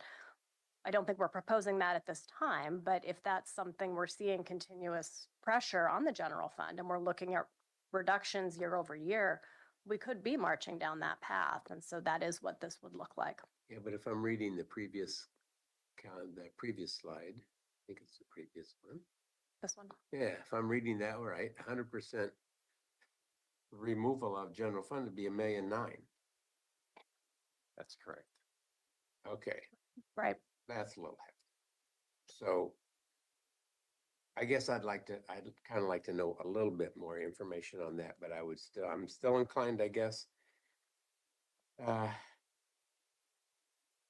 In this particular one, I'd have to stay with the general fund reduction of 10%, which is that column there, which is 191,000, right? And we didn't share that, but we do have it prepared. So we didn't want to overwhelm you with too many numbers for the presentation today, but we Thank do you, I have a appreciate scenario prepared to At replace this that. juncture, which of these scenarios of 10, 13, and 17 get utilized?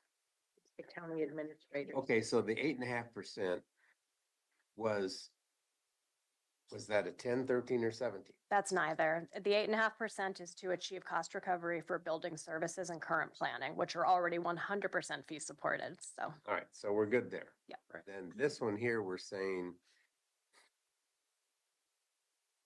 10, 13, or 17. That's what the slide says. That's- We're not being asked, That's not exactly what's presented there, Jerry. okay? What Yeah. they're asking about is on the next slides. There you go. They've given us what the numbers are with the 17% of general fund subsidy in the second column. Right? And then for future policy, the next 2 columns. And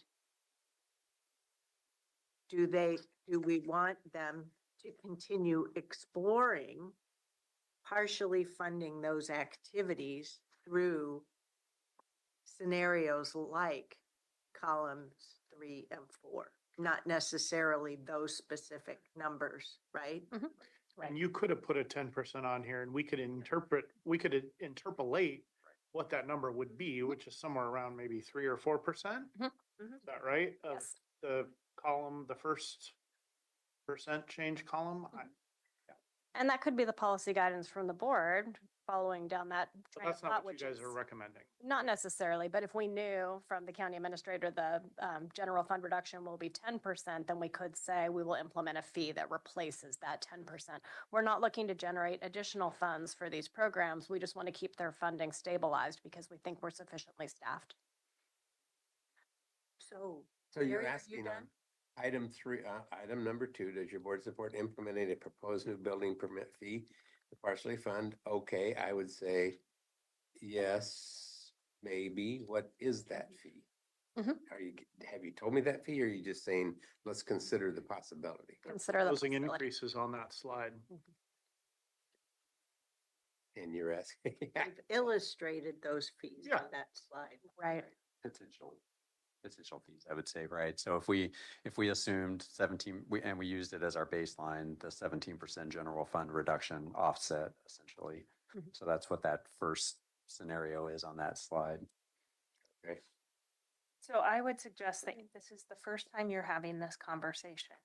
I'm not surprised that you have questions about the numbers and also curious and cautious about what the impacts are. No surprise there. So I would interpret the second and third question on this slide. Are you open to staff continuing to pursue this and have and keeping this open as an option? Staff are not asking you to commit to what that fee would be for a 10, 13, or 17%. Are you open to the further exploration of this to reduce general fund pressure as an option? So. Yep. I will contribute my thoughts. I want us to avoid analysis paralysis, right? The county administrator has to deliver the proposed budget. We know what the dates are. So that's one thought. I really appreciate that you've put together the 8.5% and that you've asked us each of these 3, because I don't see how we cannot do any of those 3. I'm solidly thumbs up, absolutely on number 1. And I think reluctantly, we have to pursue the second and the third items. We can't provide a service without having the technology and the people and the plans to do the work. And the only way to do that is to have the resources to do it. It's hard to make change, but I think we're going to have to make the change or get out of the business. And for the near term, we have to stay in the business. It's hard. It's no fun. I don't want to answer these questions, right? I'd rather not. But boy, am I glad you're bringing them forward. And I really appreciate the level of consistency in the tables that you have. Job well done. yeah, this is a hard thing. I mean, I think a couple years ago when we talked about the 50%, I think we kind of ran you through the ringer a little bit because we didn't want to swallow that pill. I'm glad we did. And so this is hard work on you guys. I understand that it's also hard to work with a constrained revenue source. Yep. And keep people happy and keep customers happy. So thanks for trying to find that midstream there of balance. I think that there was also an increase proposed before the 50% that we asked you to ramp in. And that, I think that was about 5 years ago, wasn't it?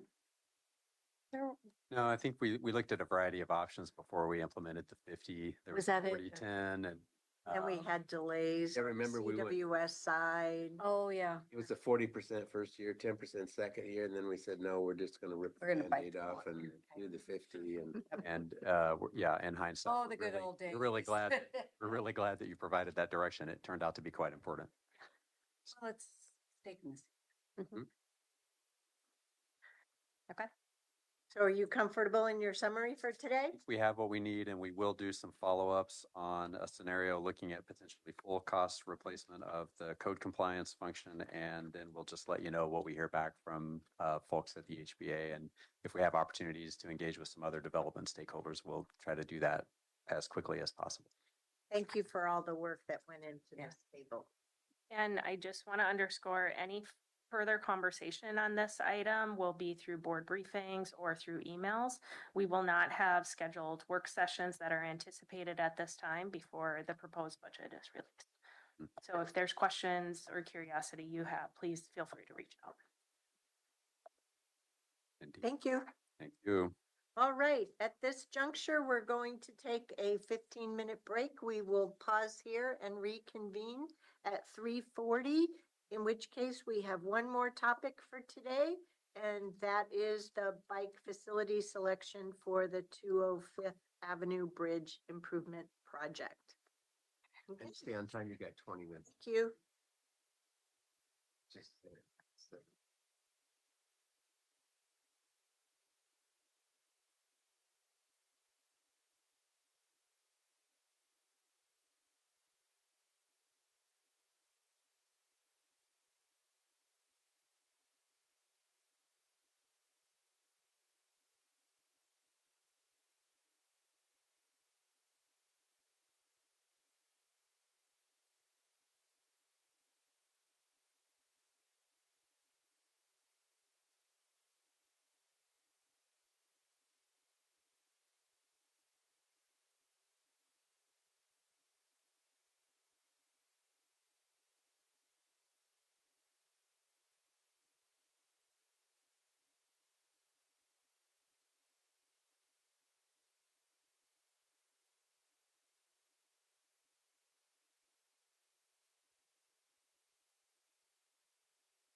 All right, welcome back, commissioners, and back to you, Chair Harrington. Oh, darn. Thank you, Clerk Moss, for keeping me honest and bringing me back to work from break.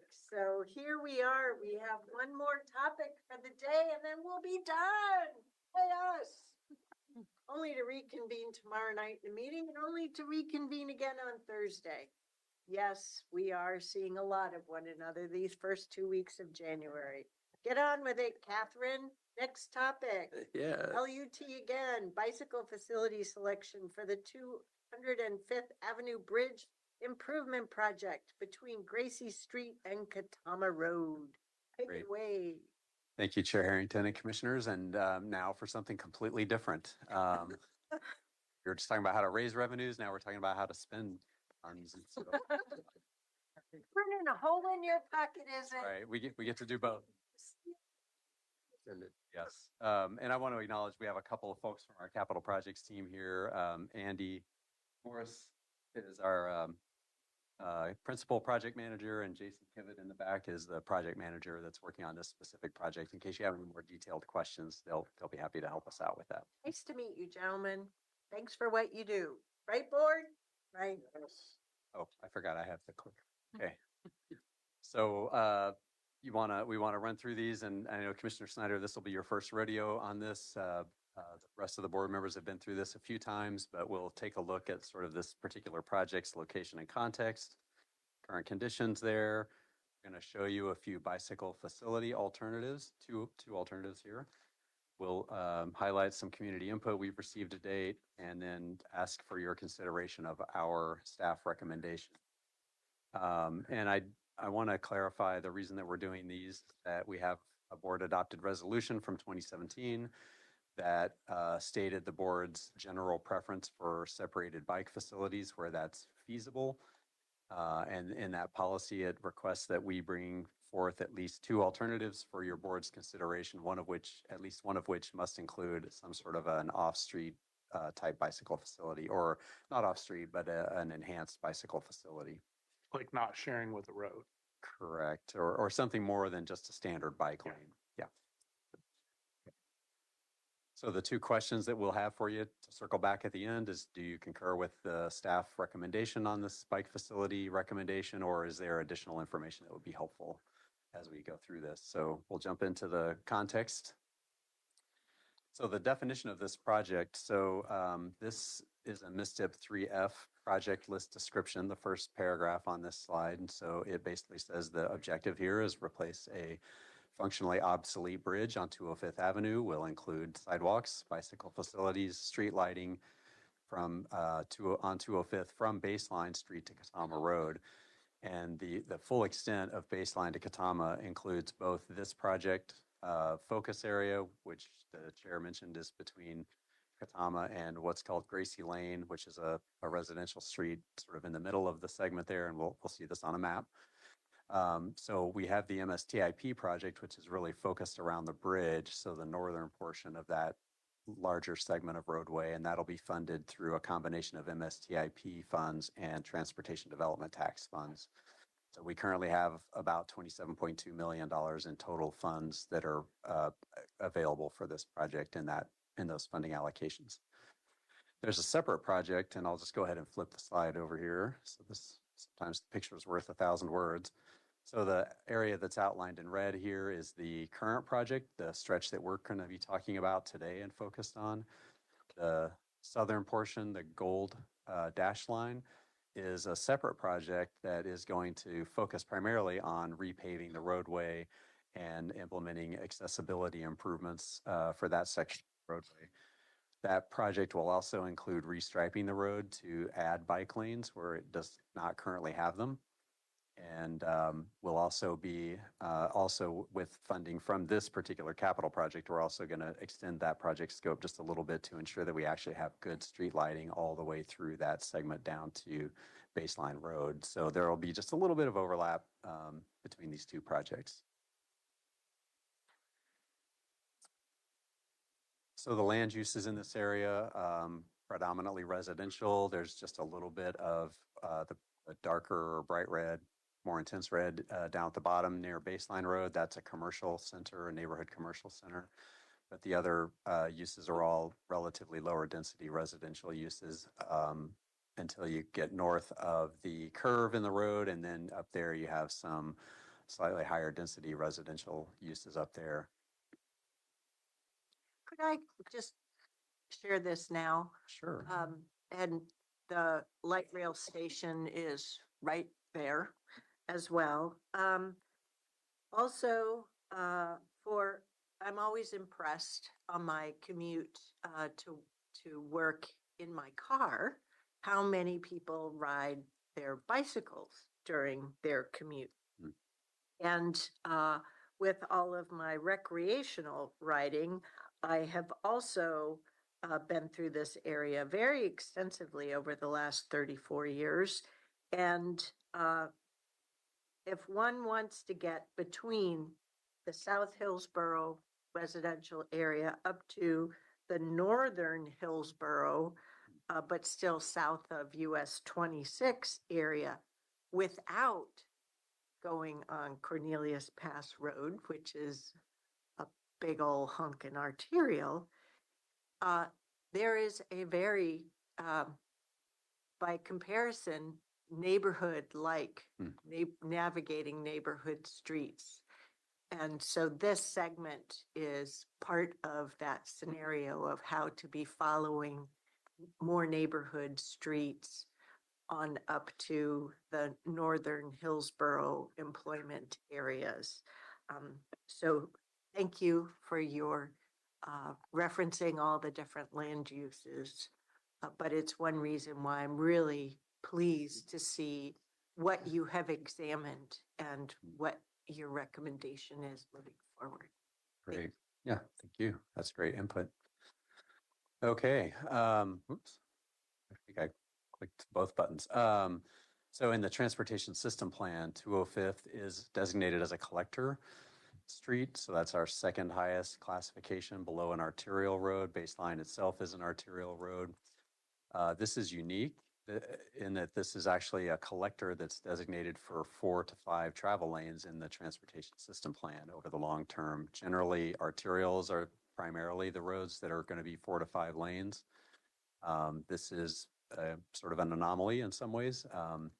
And with this particular project, what we're recommending at this time is to go ahead and complete a build out to 3 lanes, but we are planning to size the bridge so that it can accommodate 4 lanes in the future if there are additional funds available at some point in the future to actually add capacity and a need to add capacity to this segment of roadway.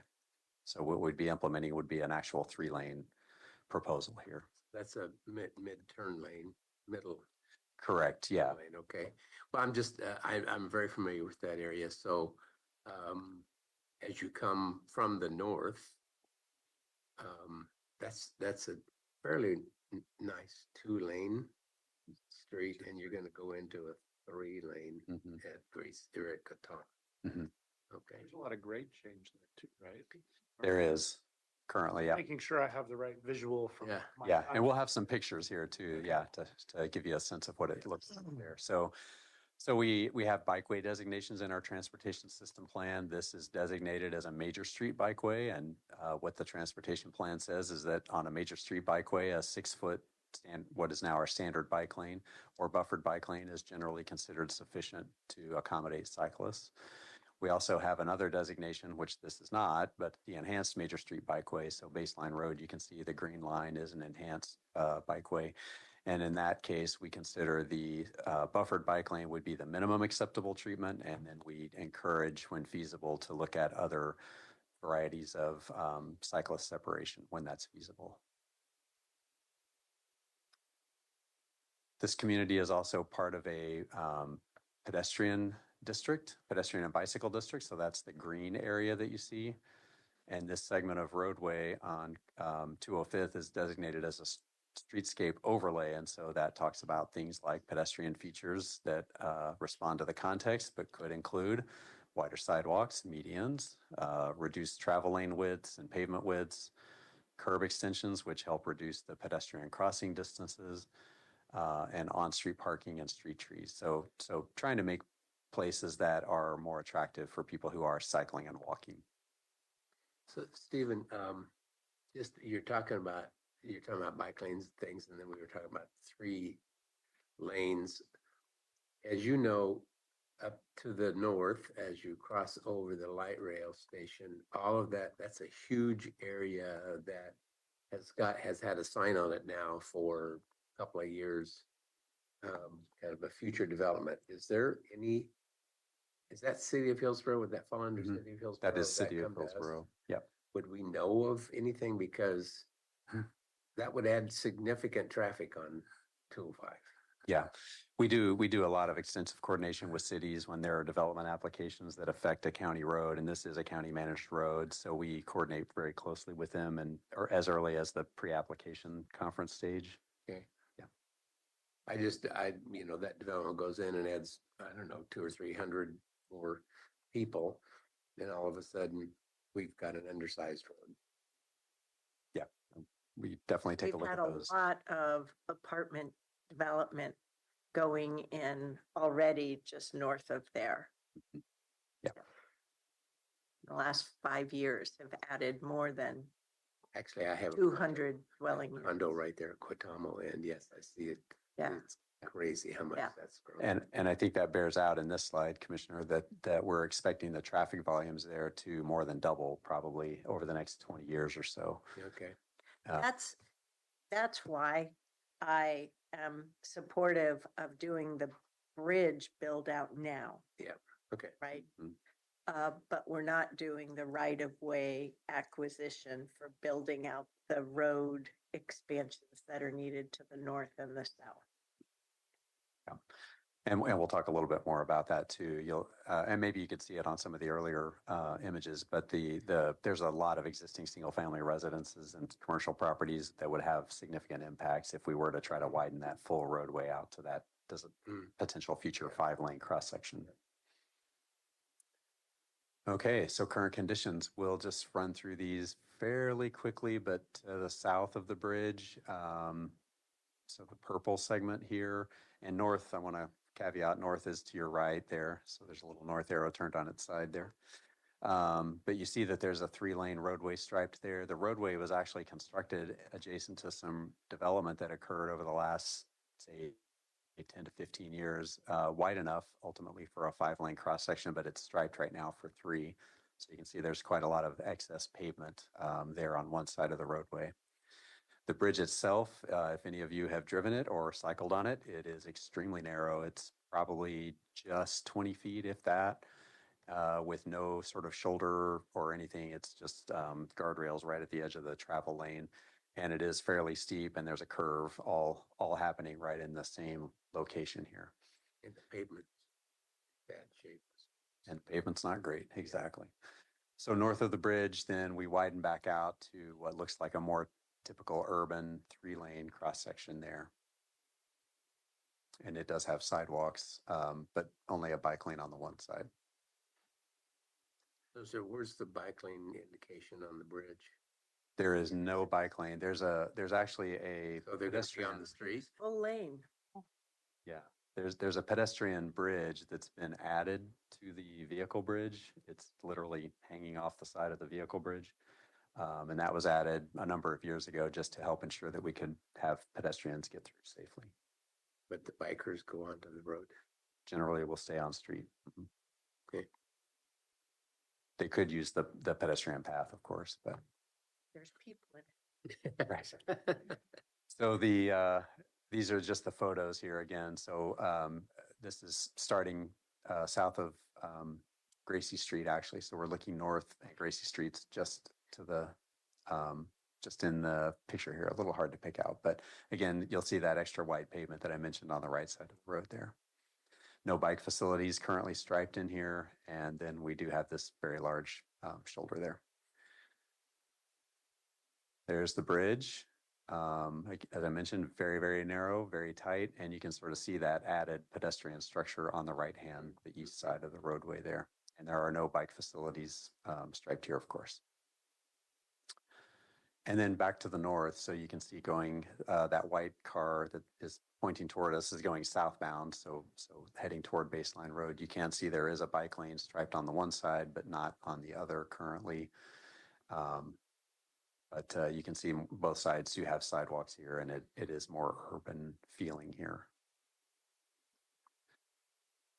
So one of the things we usually look at with these analyses is what we call conflict points. So where are places where vehicles, bikes, and potentially pedestrians may have conflict with one another. And so we have at Quatama, there is a signalized intersection there. So that's really our only major street intersection in this area. Gracie Street is the only local street, and that's kind of right at the south end of the project. And then you'll see there are a couple of existing trails on either side of the roadway as well that run along the floodplain here. And this is Beaverton Creek, I should have said earlier. So that run along the floodplain of Beaverton Creek here. So relatively few conflicts. So the first alternative that we looked at, again, we're really looking at how could we better utilize that sort of wide stretch of paving that exists there. And so the recommendation here is to go with a quite generous 7-foot bike lane with a 4-foot buffer. And sorry, I want to catch up on my slides here because I cannot read the numbers on that. Stephen, can I ask you a question about this one? Of course. Just the general design. Like when I realize that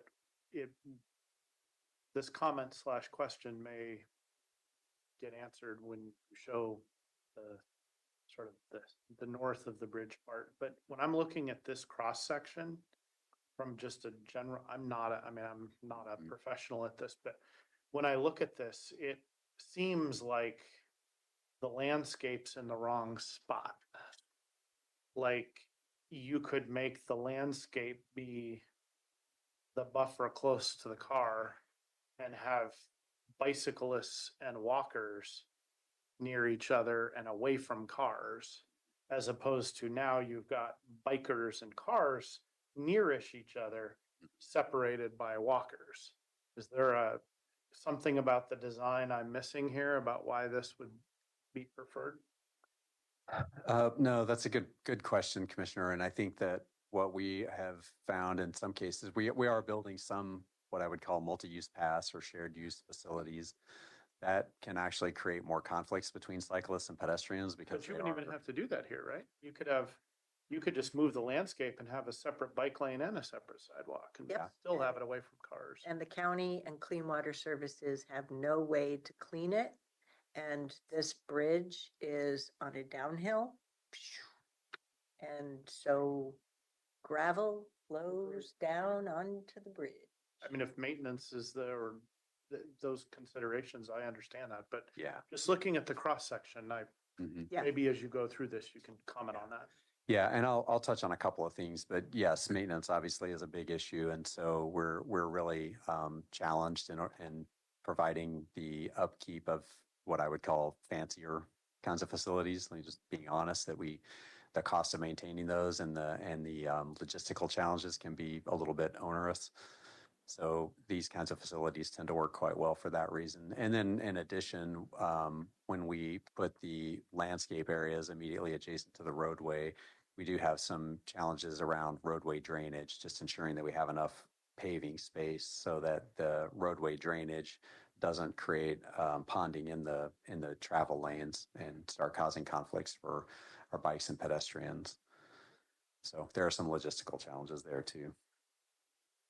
But this footprint also supports that future design of more throughway vehicle lanes while still retaining a bicycle lane. Right. Unless you want to make the bridge smaller. Definitely not interested in that. Yeah. Short-term decision. To me, that's a penny wise, pound foolish decision. Right. And then this is the same alternative, but we're now looking at the upper image as the middle section or the bridge section, and then the bottom area is the section north of the bridge.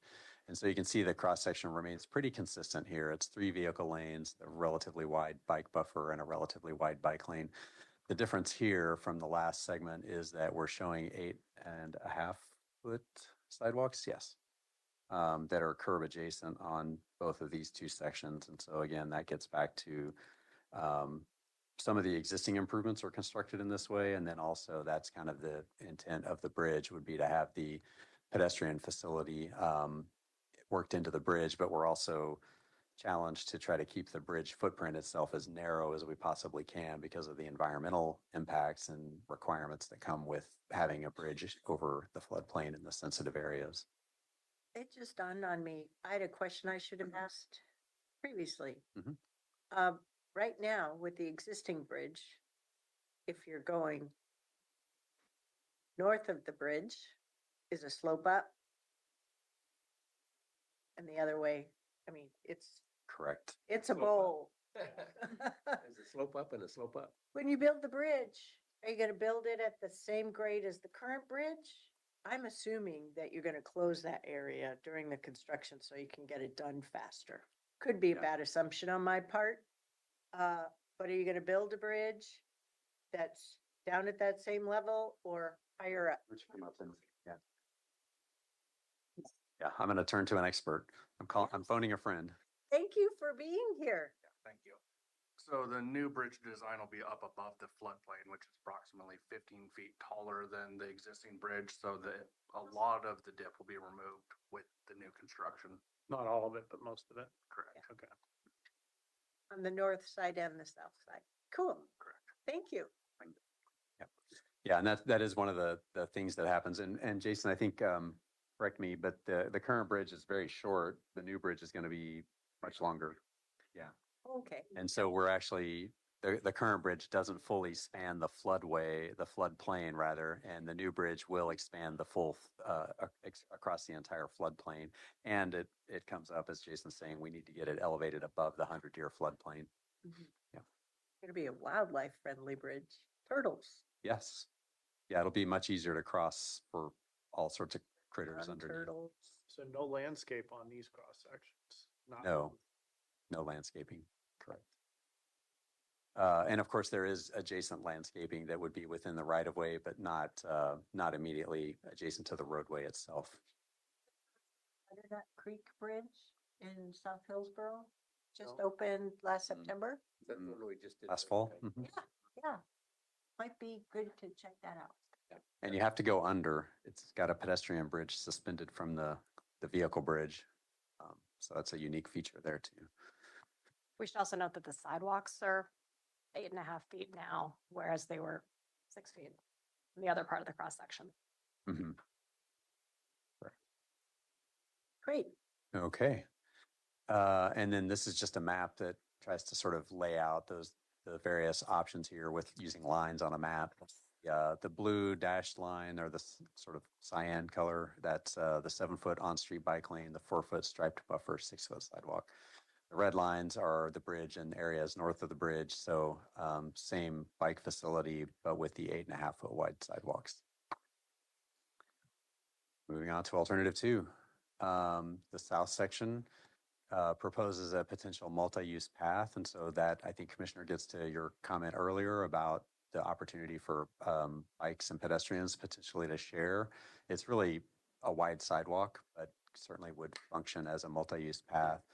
We also have enough room within that existing right-of-way here to potentially accommodate a standard on-street bike lane without a buffer. And so this would provide cyclists with an option for whether to ride on street for a more sort of seasoned and confident cyclists, and or on a multi-use path for people that may be less confident cyclists. And this would, as you say, kind of create that separation between those using the path and those using the roadway. But you'll notice these sections look very much the same, and they are the same actually. So we're still here again for a variety of reasons proposing to maintain the on-street bike lanes with the on-street or with the stripe buffers and the 8.5-foot wide sidewalks here. And again, a lot of this has to do with just the logistics of building the bridge. And then as you transition north of the bridge, there really just isn't a lot of room there to do something much different from what you do on the bridge. So I think the potential drawbacks of this alternative might just be that we would introduce this multi-use path concept for just what is a relatively short segment of the overall roadway. And I'll go back to the next slide is the map again. This alternative introduces the potential mixed use path in the purple area and then back to the on-street bike lane with the buffers and the 8.5-foot sidewalks in the other two segments. Stephen, I have a question. Previous slide, if you could go back. The first picture you, Is that slide 24? yeah, you were recommending the previous slide. You don't have to go back. My question is here actually, but the previous slide, you were recommending the travel lane to be 11 feet. But then here is still 12 feet. Why wouldn't it? Yeah, it's really just a function of the existing roadway width here. And a lot of our new roadways, when we're starting from scratch, we might be building 11-foot travel lanes. And when we do restripings, we'll restripe down to 11 feet travel lanes. But given the existing pavement widths and again, the ultimate restriping of the bridge, we have room for those larger travel lanes here. So it's just sort of a function of kind of using what's there and then sort of utilizing the space that's available on the bridge that's really wider than it needs to be for 3 lanes. That makes sense. And it isn't uncommon as you're driving down a roadway that the lane widths may transition from 11 to 12 feet or 11.5 feet in some cases. So that isn't unusual that you may be driving down a roadway and you may actually be driving in varying lane widths along different stretches of that corridor. Is 12 feet the standard or is it 11 feet? 12 is our current road design standards. We are, as I say, we're using a lot of 11-foot travel lanes. We're anticipating that it's a little bit more efficient use of the space. The narrower travel lanes can be a little bit more conducive to discouraging people to drive too fast. So there's a variety of reasons that we're using more 11-foot travel lanes, but 12 is still our standard. I don't know if I have had this experience with this particular bridge, our roads, and wondered why the travel lanes are far more wider than the sidewalks. So I think, I don't know if there's an opportunity to embrace a medium happy, doing something different while continuing to keep up with our current standards, but perhaps we can, I don't know, like I'm trying to say like, no, let's relook at the standards. Right. But how do we come up with somewhere that the sidewalks are? Yeah. Well, funny you should bring it up. We actually are revisiting our standards. It's been a long process. We ideally would have been done with it, but we've been delayed for a variety of reasons, staffing and consultant capacity. So we are in the process of really reviewing our road design standards and really developing what we're going to refer to as a complete street guideline. So really developing something that I think to your point, will allocate space within the right of way a little bit more equitably between non-vehicle and vehicle users. That's part of the intention. And really looking at ways to discourage higher vehicle speeds. Yeah, that would be great, actually. Some of our sidewalks are very close to the cars. Right. And Are you talking about Aloha? no, I'm just talking about general in Washington County. Because I was reflecting to my own experience of where I was walking on a sidewalk and felt very close to the travel lane. But Curb-type sidewalks. yeah. And that was our Especially standard. on a rainy day. Yeah. And that was our standard for a very long time, was to have the sidewalk immediately adjacent to the curb. And so a lot of roads have been built with that standard. As we have opportunities, we are looking at other ways to do that. In this case, having the vehicles separated by really 11 feet from the travel lane will provide a pretty good buffer in terms of splashing and the if you will, the adjacency of faster moving cars and pedestrians too.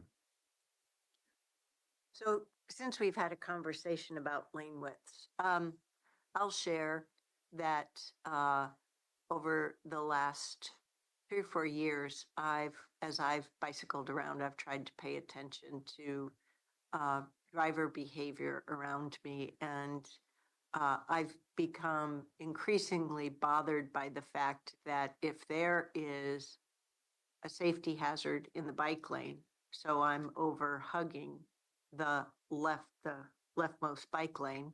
And there is a middle turn lane that is marked either way, Mhm. double yellow or the other way. Many cars, not all cars, I'll say some cars, refuse to give way and utilize that space and instead feel far more comfortable to shave the distance, which is really unfortunate. Mm. What bothers me worse, I commute to and from my house in a car on Jenkins Baseline, Maine. And for whatever reason, I do the speed limit. And on Main Street, east of CPR, Mhm. in various segments, it's usually from 206 east.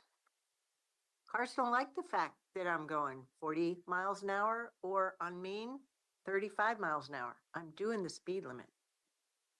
I use cruise control. And they pass me.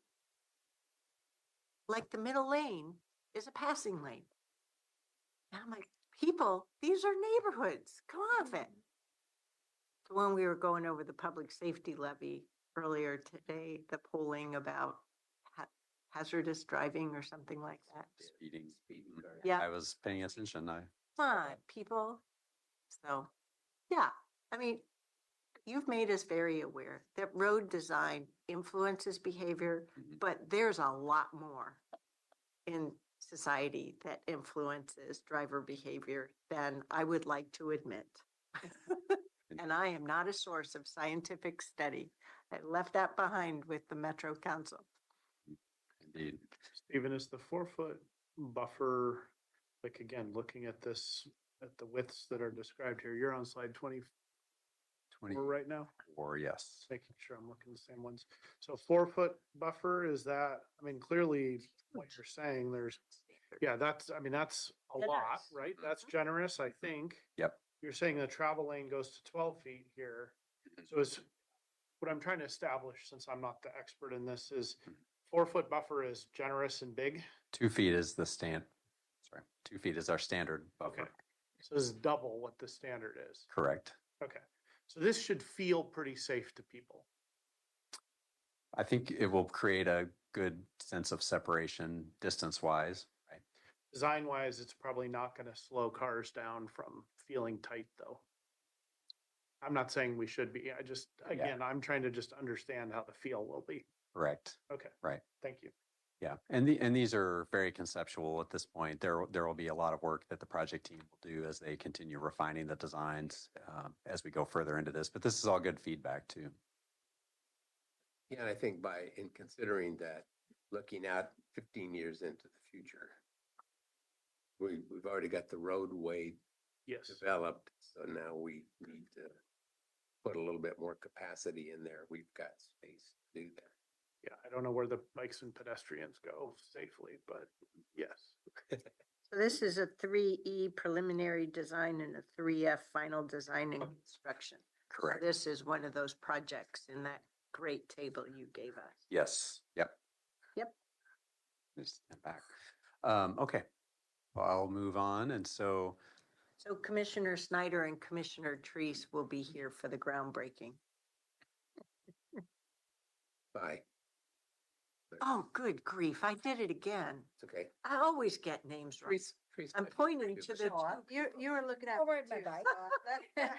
You're my bike. Commissioner, We were locked in Commissioner Snyder, Wheels and a motor. the two of you. and you'll all be invited. Doesn't matter if you're on the everybody gets a ribbon. Invited to a few of those. posts in here. It'll be with an Uber driver. So then, so we'll do a quick, and so maybe for Commissioner Snyder's benefit. So one of the things we do with these is we try to do a table and we just sort of look at the two alternatives in this case, or three in some cases, but really trying to ascertain relative pros and cons of the two different approaches here. This is not scientific by any means. This is a relatively subjective exercise. And so, but we try to give you something that gives a good basis for trying to help evaluate the two alternatives. And so what you'll see here, the one asterisk, because we have two scenarios, we just did one asterisk as sort of the perhaps the more suitable solution for a particular criteria. The two, or rather, one is less suitable, two being more suitable. And so as we think about maximizing the separation between the vehicles and the cyclists, then the multi-use path is better in that regard because it just physically provides that buffer between with landscaping as opposed to just a paint buffer. So in terms of cyclist and pedestrian conflicts, unfortunately, that scenario also does increase the amount of potential bike and pedestrian conflicts that we have. And we've, as we've implemented a few of those designs, we are hearing from some folks that they have some concerns about that. I don't think we've had any demonstrated crashes related to it, but just hearing that concern. In terms of compatibility with the existing bike network, of course, to the south and to the north of here, we'll be dealing with on-street bike lanes. And I mentioned earlier, the segment just to the south of this project area does not currently have bike lanes. So we will be striping on-street bike lanes. The existing pavement width is not wide enough to accommodate buffers for those bike lanes, but there will be marked standard on-street bike lanes available where we currently have none. So the proposal alternative two would essentially alternative one would maintain a relatively consistent on-street bike lane all the way through. Alternative two also continues with a continuous on-street cyclist option as well. When you're bringing it in. Yeah, we're getting there. In terms of ease of maintenance, we talked about that a little bit earlier, that, you know, the multi-use paths are a little bit more of a challenge for us to maintain. So construction costs, either of these scenarios, they're not that far apart. They both fall within the available funding allocation for the project. That's not to say that costs may not go up just a little bit between now and the finish line, but it's good to see that we have a little bit of room in there right now. So community input, we've had one online open house. We had a lot of people visit this. This is a really good turnout, 516 visitors. We got 62 people who provided us feedback through that. We did present a couple of these bike lane or bicycle facility alternatives. We had 15 people that supported the alternative one and 5 supported alternative two. There were some requests for additional information, things that just normally happen during an open house. People had a number of questions about details of the project. And, and I should say the last one was always what does this mean for my property? We get a lot of that too, as you might imagine. So the recommendation from staff is the on-street buffered bike lane scenario. So this was the alternative one in the earlier analysis. And so again, this is the on-street striped buffered bike lanes, maintaining the 6-foot sidewalks on both sides of the roadway in the south segment, south of the creek, then the bridge and the area north of the bridge. Again, the on-street buffered bike lanes and the 8.5-foot sidewalks there. That's just the map showing those options again. And again, just highlighting back to the table, the recommendation highlighted here, alternative one. So the question to the board again were, does the board concur with the recommendation, which in this case was alternative one, and or is there any additional information or things that you'd like for the project team to think about as we may move forward with the project? 1, 2, 3, go. So I like alternative one. What's the recommended one? My question is 2 questions. What's the timing of this? Catherine said it was 3F funding. 3F for the final design and construction. Okay, so final, and construction. So what do you think the timing of that would be? I'm going to look at that. Proposing for construction in mid-2026, spanning through 2027. Okay. And I'm assuming this is probably a 2-year project with the bridge work. It looks that way with current phasing. Yeah, we have a limited amount of in-water work we can do every year. And so oftentimes just by virtue of building a bridge, it can be a 2-year project. Yeah. Okay. So yeah, I think, the last question is, why did we not consider extending that all the way to baseline? It's really funding and property impacts further south. So once we go past Gracie Road, the roadway is pretty tight and developed on both sides. So we'd have a number of single-family homes on one side of the roadway that would be impacted and commercial uses on the opposite side. So we'd have some more substantive impacts in those areas. Yeah, and but as you get to the intersection of 205 and Baseline, it's 3 lanes.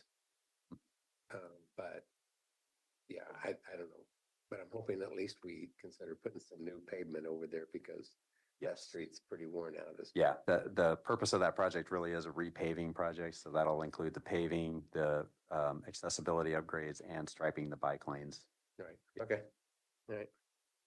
And as I think I mentioned earlier, we'll also be looking at street lighting in that area. Right now, the street lighting is a little bit inconsistent, so we want to make sure that we have good, consistent street lighting in there too. Okay. This seems pretty, at least for me, decision-making not complicated. Alternative 1 seems very clearly, obviously the right solution. I don't have further questions. I'm fine with alternative 1 as well.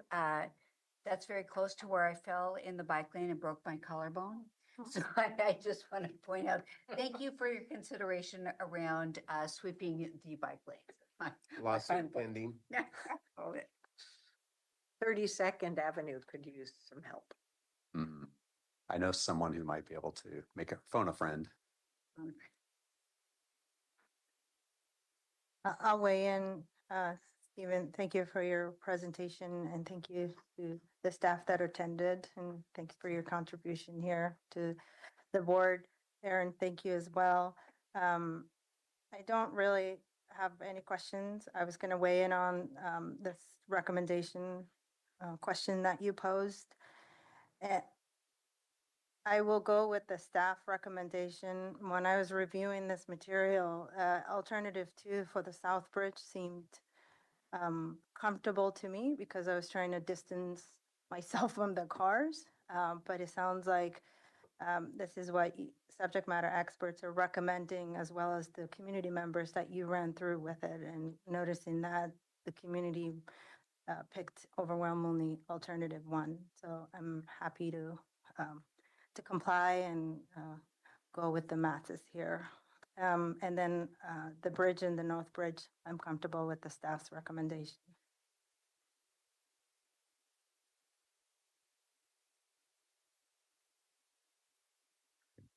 Thank you for your context-sensitive work. I am thumbs up on all aspects of the recommendation.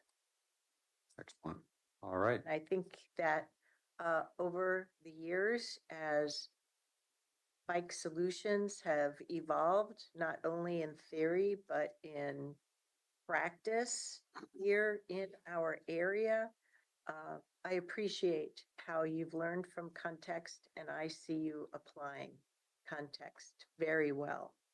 So I think there is a day ahead when there's room on the work plan to change the R&O and just go with the expertise that you've developed. But that's a different matter altogether.